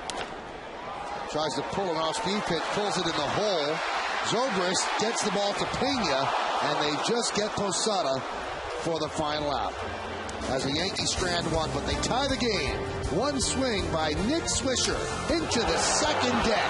We have ourselves a new ball game. We go to the 9th. It's knotted at 4.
Wireless own the airwaves. The signal is yours. Verizon rule the air. Texas leads Boston 7-3, top of the 5th inning. Must have rained in Boston. They had a rain delay. That's why they're so far behind this game. Oakland leading Kansas City 5-1. Later on, not that much later, Seattle at the Angels. Chicago beat Philly 4-3. Houston beat Pittsburgh 5-2. Cincinnati 3-2 over Colorado. Cincinnati hanging tough at the top of the Central. Washington 4-0 over Florida, bottom of the 9th. Milwaukee 6-3 over Atlanta, bottom of the 7th. Cardinals lead the Dodgers 6-2 in the bottom of the 5th. Arizona, San Diego shortly.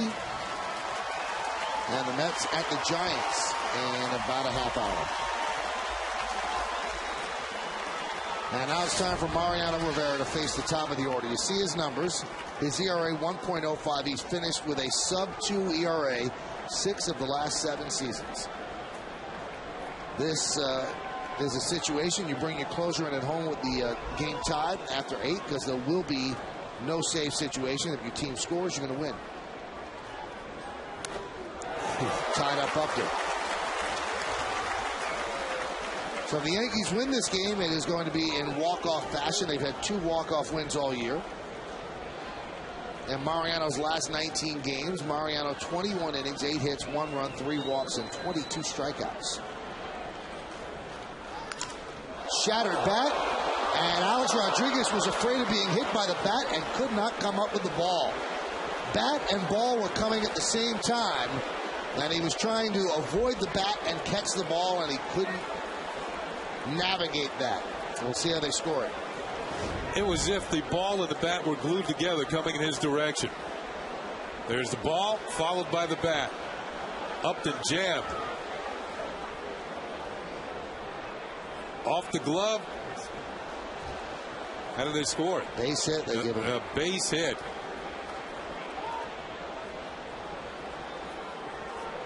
Man.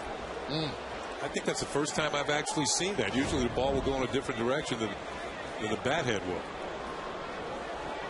So let's see if they send Upton.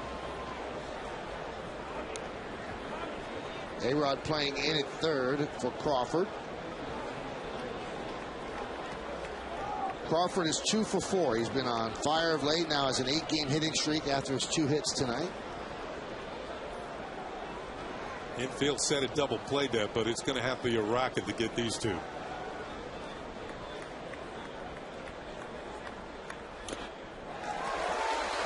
Crawford trying to untie it with 1 swing.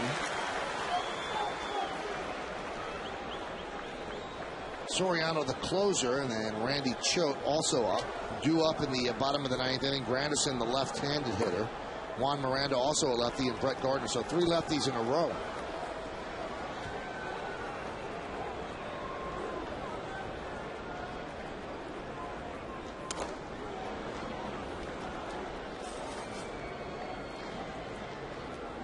That's what Crawford does against Mariano, which is rare to see those kind of numbers against Rivera.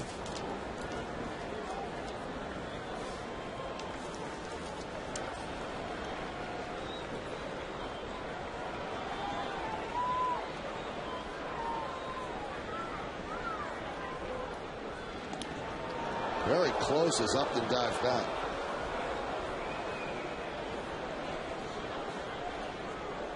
$25 steals.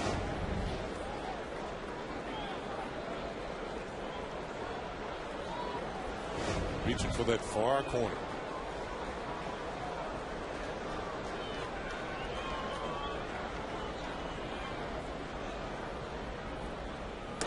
Pitch out. Upton has a setup when he takes his lead. It's almost as if he's in a sprinter stance.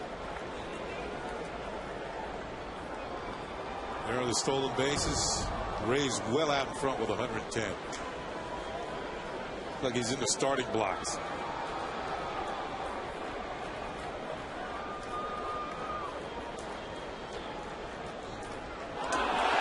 They got him.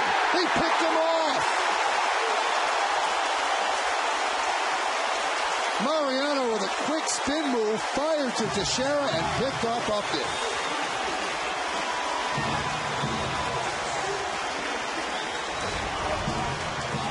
There's a sprinter stance. He was definitely going. Yeah, he's out. Tagged him underneath the arm before his hand made contact with the bag. Yep, he's out of there.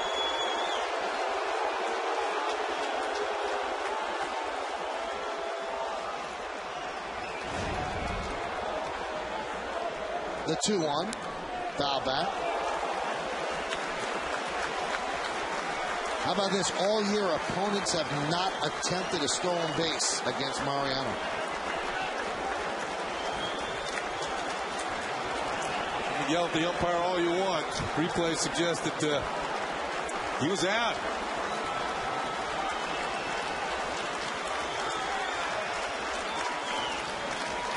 The 2-2. Fouled away. You know, one thing we've seen from Carl Crawford over the years, Michael, he's become a much better hitter with 2 strikes.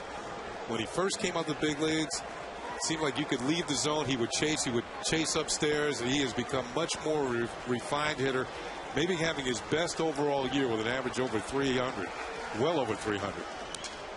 Broken bat, pop-up, shallow right. Swisher is there for the second out.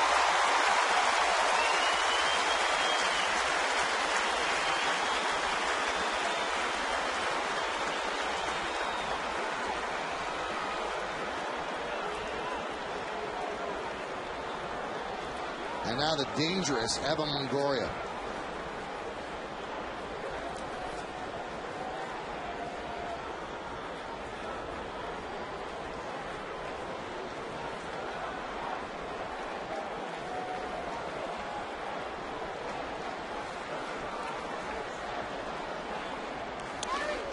Pitch outside.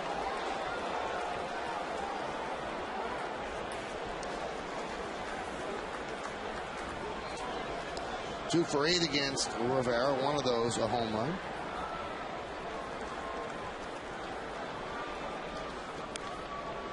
Fouled away.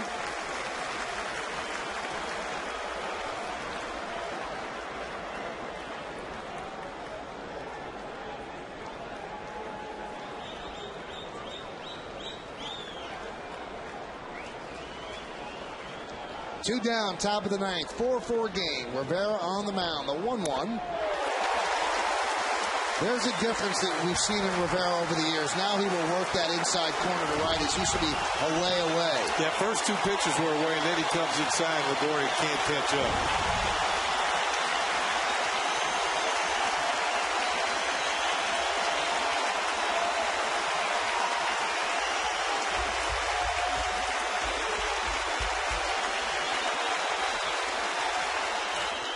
Went upstairs, and Longoria didn't go up there with him.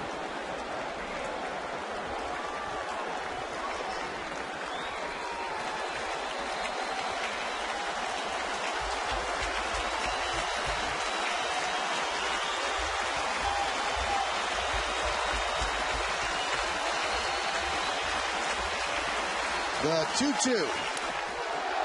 Strike three, Longoria down looking. Rivera works a scoreless top of the ninth inning. Very close to it. Nipped the outside corner. Is there pie on the menu in the bottom of the ninth?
Try the new Subway steak and bacon melt. Subway, eat fresh for a limited time at participating restaurants.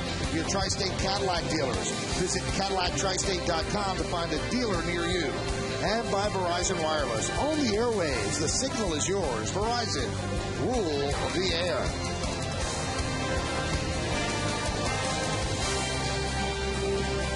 It's been an entertaining game, to say the least. So an early lead by the Rays, and the Yankees came back, and now the fourth pitcher for the Rays is Randy Choate. Why'd they bring him in? Because he's left-handed, and the next three batters the Yankees have coming up are left-handed. Those are the numbers on Choate. Yeah, strikeout walk numbers are very good, as well as the hits. Randy Choate's been doing a pretty good job, and you can see by the inflated ERA, probably had one or two really bad outings during the course of the early season, and he's been working to get that ERA down. Granderson working to get his average up, 237. He has struck out twice tonight and a fly ball to left. Choate has made 3 appearances against the Yankees this year. He has an ERA of 72.00 against them. 8 hits, 1 inning, 8 runs. The Yankees would like more of the same. 1-0. 3 for 4 against Choate, and Curtis historically does not hit lefties that well, but against Choate he does. The 1-0. Foul the other way, and the count 1-1. Seems like a lot of the Rays have decided to go with the high socks, the light blue and the white stripes against the dark blue background. And the knickers on the pants pulled up to just below the knee. The 1-1. And it's 2-1. Java Chamberlain getting ready in case there's a 10th inning.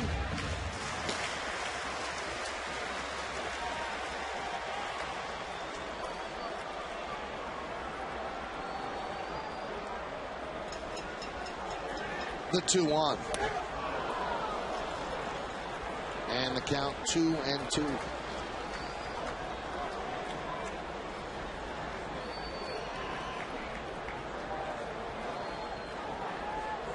Two balls, 2 strikes. Granderson leading off the bottom of the 9th. Game tied at 4.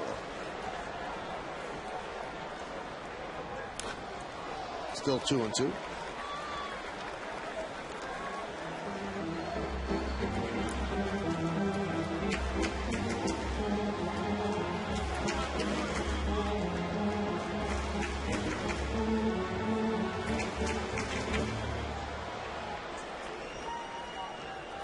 Nick Swisher tied the game leading off the 8th inning against Benoit. He hit a home run. That's where we are right now at 4-4, the 2-2. Just got a piece to stay alive.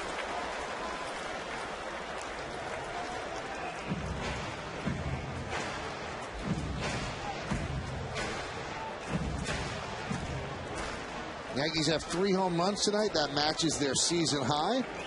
1 by Cano, 1 by Posada, 1 by Swisher.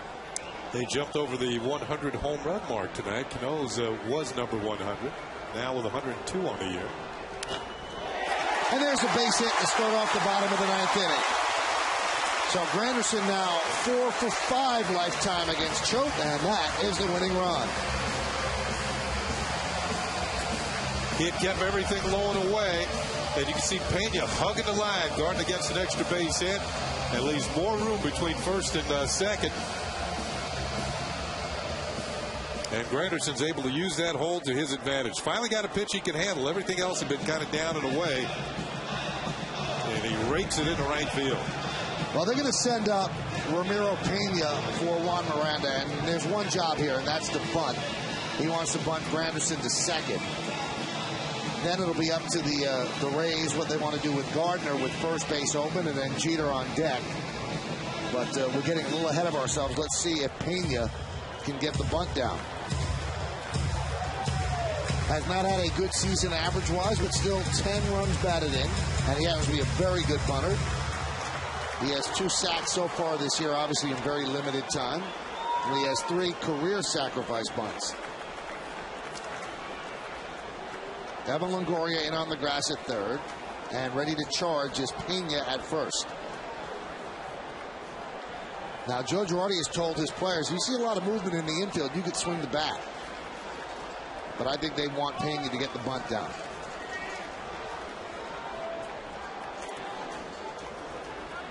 He showed bunt very early.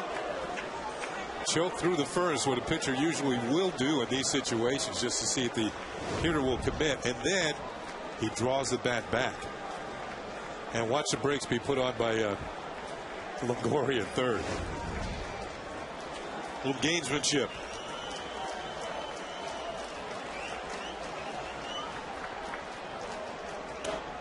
Pitch outside. Now the key is to throw strikes.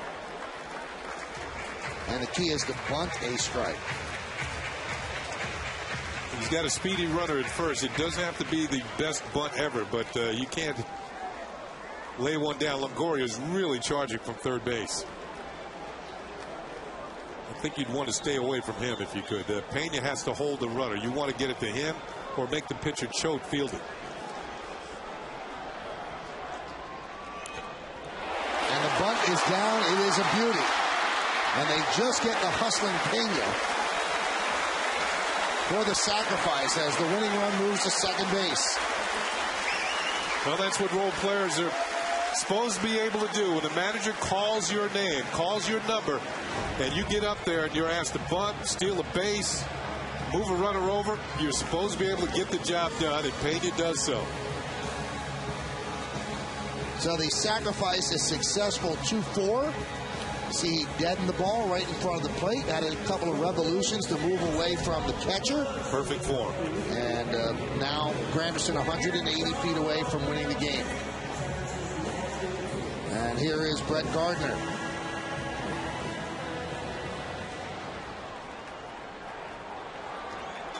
Gardner today has scored a run. Flied out to center, flied out to left. First base is open. Jeter is on deck, but they're gonna face, obviously, Gardner with the lefty on the mound. Outfielders are up. In case Gardner gets himself a base hit, they want to have a play at the plate. Crawford's very shallow in left field. And there's a strike from Choate.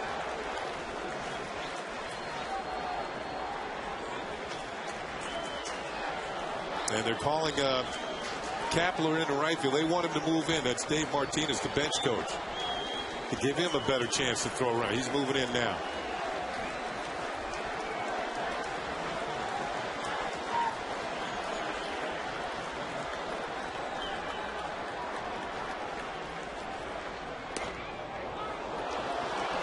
Breaking ball strike on the inside corner, 0-2.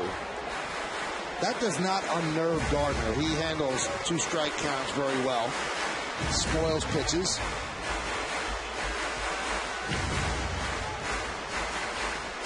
Kevin Long, the Yankee batting coach, would like to see this one end with a W. Each team has won 8 of their last 9. The Rays are 2 games behind the Yankees. A tight race in the AL East. 4-4 game, bottom of the 9th. First of 3 between these two teams this weekend. And the 0-2. 1-2.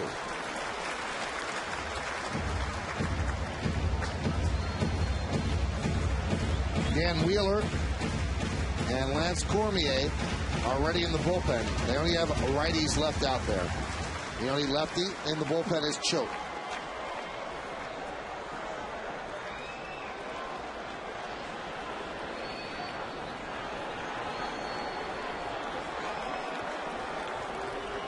Shopping puts down the signs. And taking too much time as Gardner steps out.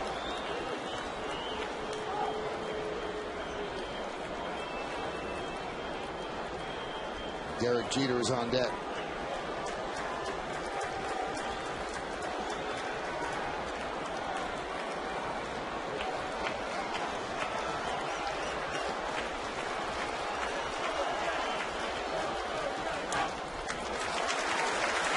Count 2-2.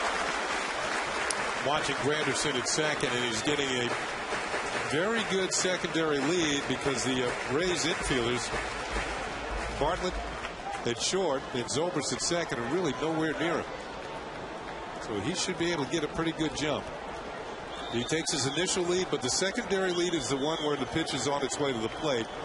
And then if there's nothing happening with the pitch, you got to really scramble to get back towards second. Gardner has 85 hits, 49 of them are two-strike hits. So looking for number 50 right here to win the game, or try to win the game. The 2-2, slice foul.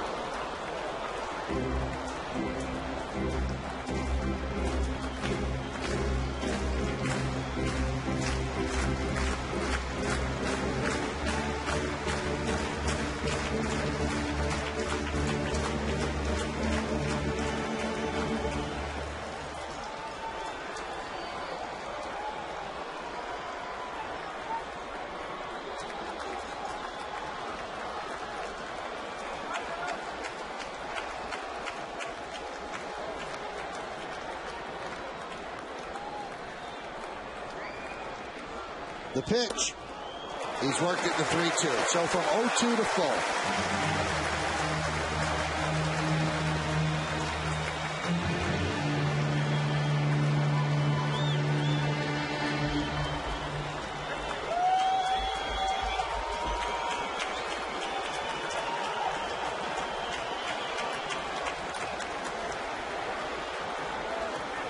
Upton has a great arm in center.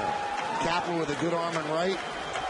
Crawford with a above-average left fielder's arm. The 3-2. They'll do it again.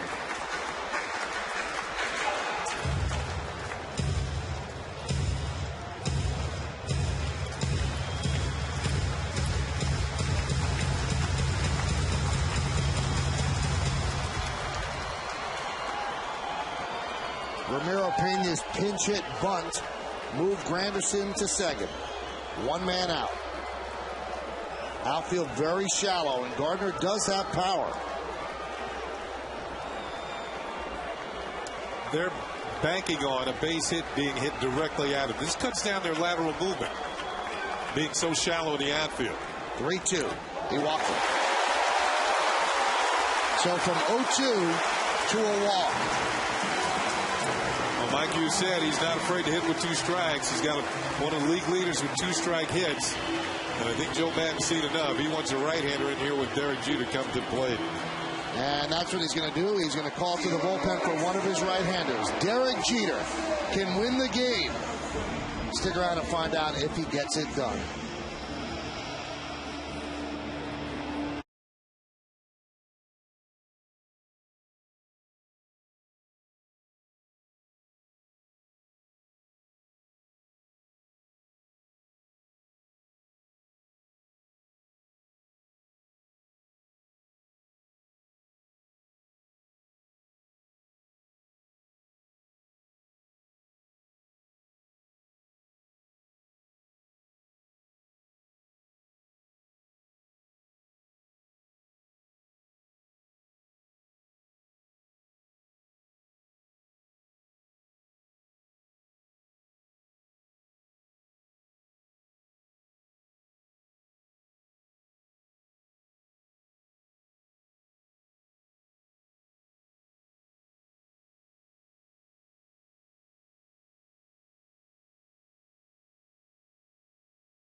Yankees, but the game of baseball forever.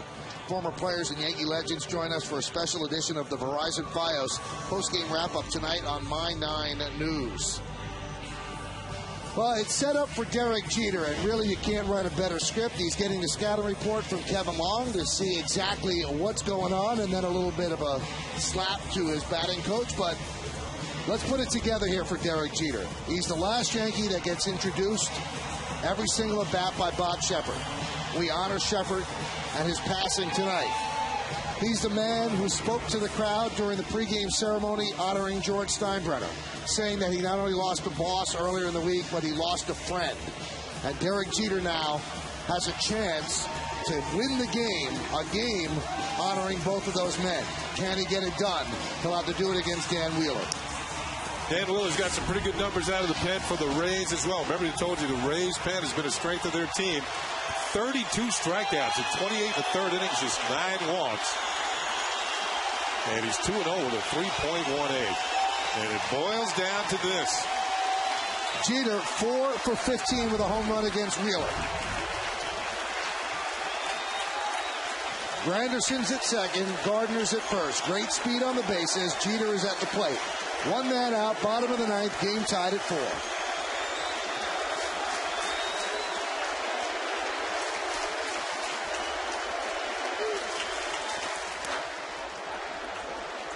And there's a strike.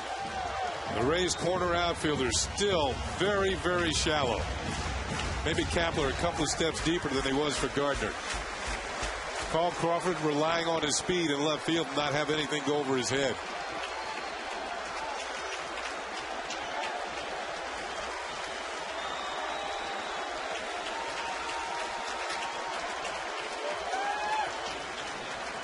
The 0-1.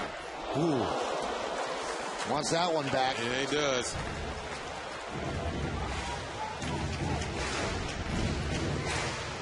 Wheeler missed towards the middle of the plate and up.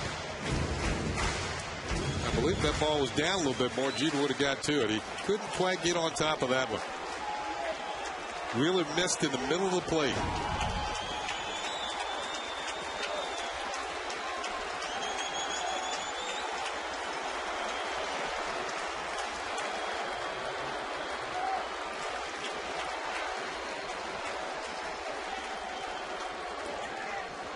And the 0-2. Foul back.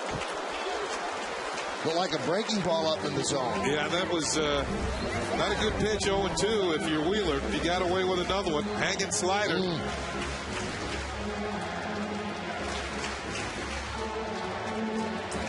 This is not the type of pitch you want to throw up there, 0-2, a hanging breaking ball.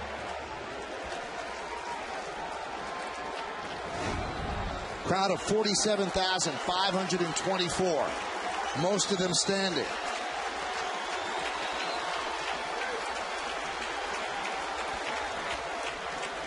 And the 0-2. Foul back. This has been an odd night concerning the crowd. At the beginning, it didn't seem like they knew what to do. Was this a solemn occasion, remembering George Steinbrenner and Bob Shepard? And for the first couple of innings, it seemed very quiet. But now they realize it's a baseball game, and the greatest honor you can give to either man is to win this one for them. And now they're building a wall of sound with Derek Jeter at the plate and the winning run at second base.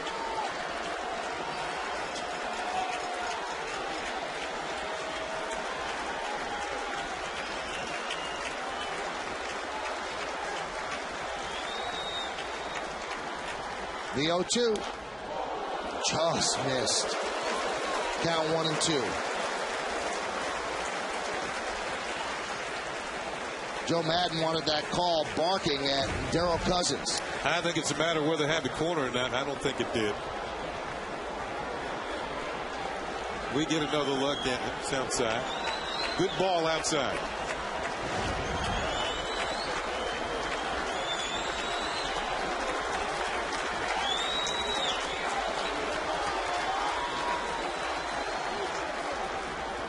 Swing and a miss. He got him on a breaking ball. Jeter down on strikes for the second out.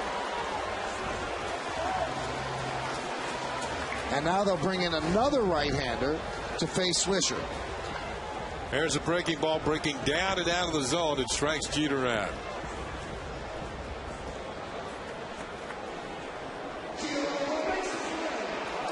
Well, the bench was expecting a big hit. They got a big strikeout, and now another pitching change. Stay right here.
but he feels that Cormier's stuff is a better matchup against the switch hitter Swisher batting from the left side.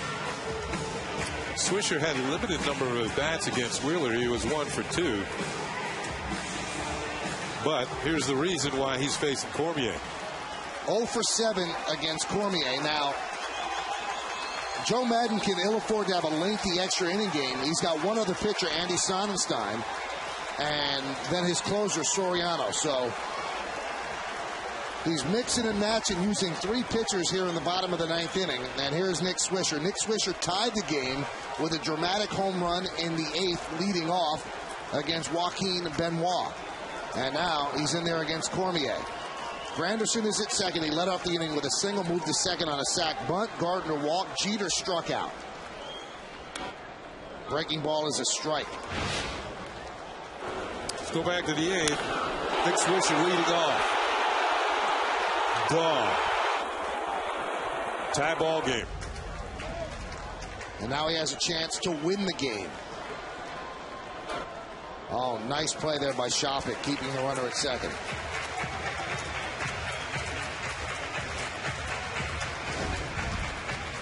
Kelly Shoppik. Quick feet, quick hands.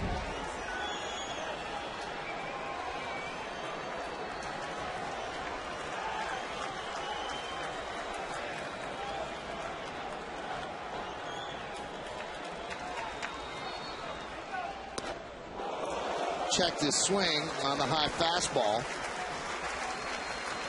And the count 2-1.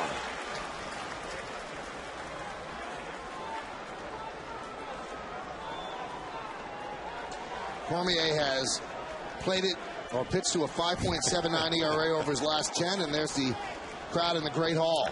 There's a base hit to right field. Here comes Granderson. He rounds third. He's coming home. Here's the play at the plate. He's in there, and the Yankees win 5-4.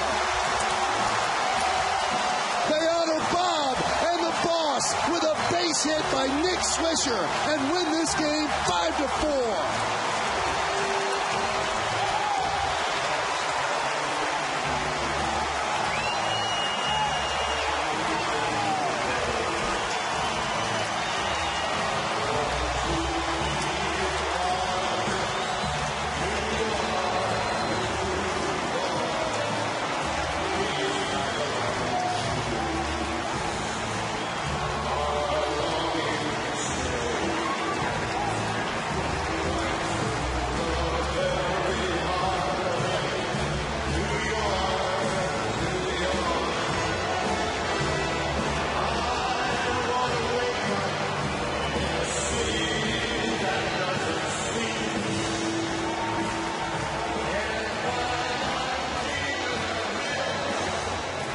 Well, each game is important, but this game there was a little something extra as George Steinbrenner passes away on Tuesday. Bob Shepard last week, both honored before the game, and nothing can honor the boss more than a game winner. Well, Swisher tied it, and then he wins it with a base hit here in the bottom of the 9th inning and scores Curtis Granderson from second and let the celebration begin. It's just a matter of whether Granderson's going to make it before the throw home. And the players will tell you he's safe, and the Yankees now have a 3-game lead in the Eastern Division. And here comes the pie from A.J. Burnett, the third walk-off by the Yankees, and this time Nick Swisher gets it in the mud, and he loves it. So 2 for Marcus Timms, and now 1 for Nick Swisher, as the Yankees have won 9 of their last 10 games, and they start their homestand with a dramatic bottom of the 9th walk-off victory. And the big hit by Nick Swisher. He tied the game, and he wins it with this one. A line drive, his first ever hit against Lance Cormier. They bring Cormier in because Swisher's 0 for 7. 8 wasn't enough. He got the hit that wins the game. Here comes Granderson. The left hand makes contact with the plate. Shoppik cannot handle the throw, and the Yankees win 5-4. Where are the car keys? You can go home now, folks. A great moment for the Great Hall. as they came to the ballpark to honor the boss. They got themselves a victory, and Nick Swisher got himself a pie. Yankees win 5-4, a dramatic Friday in New York.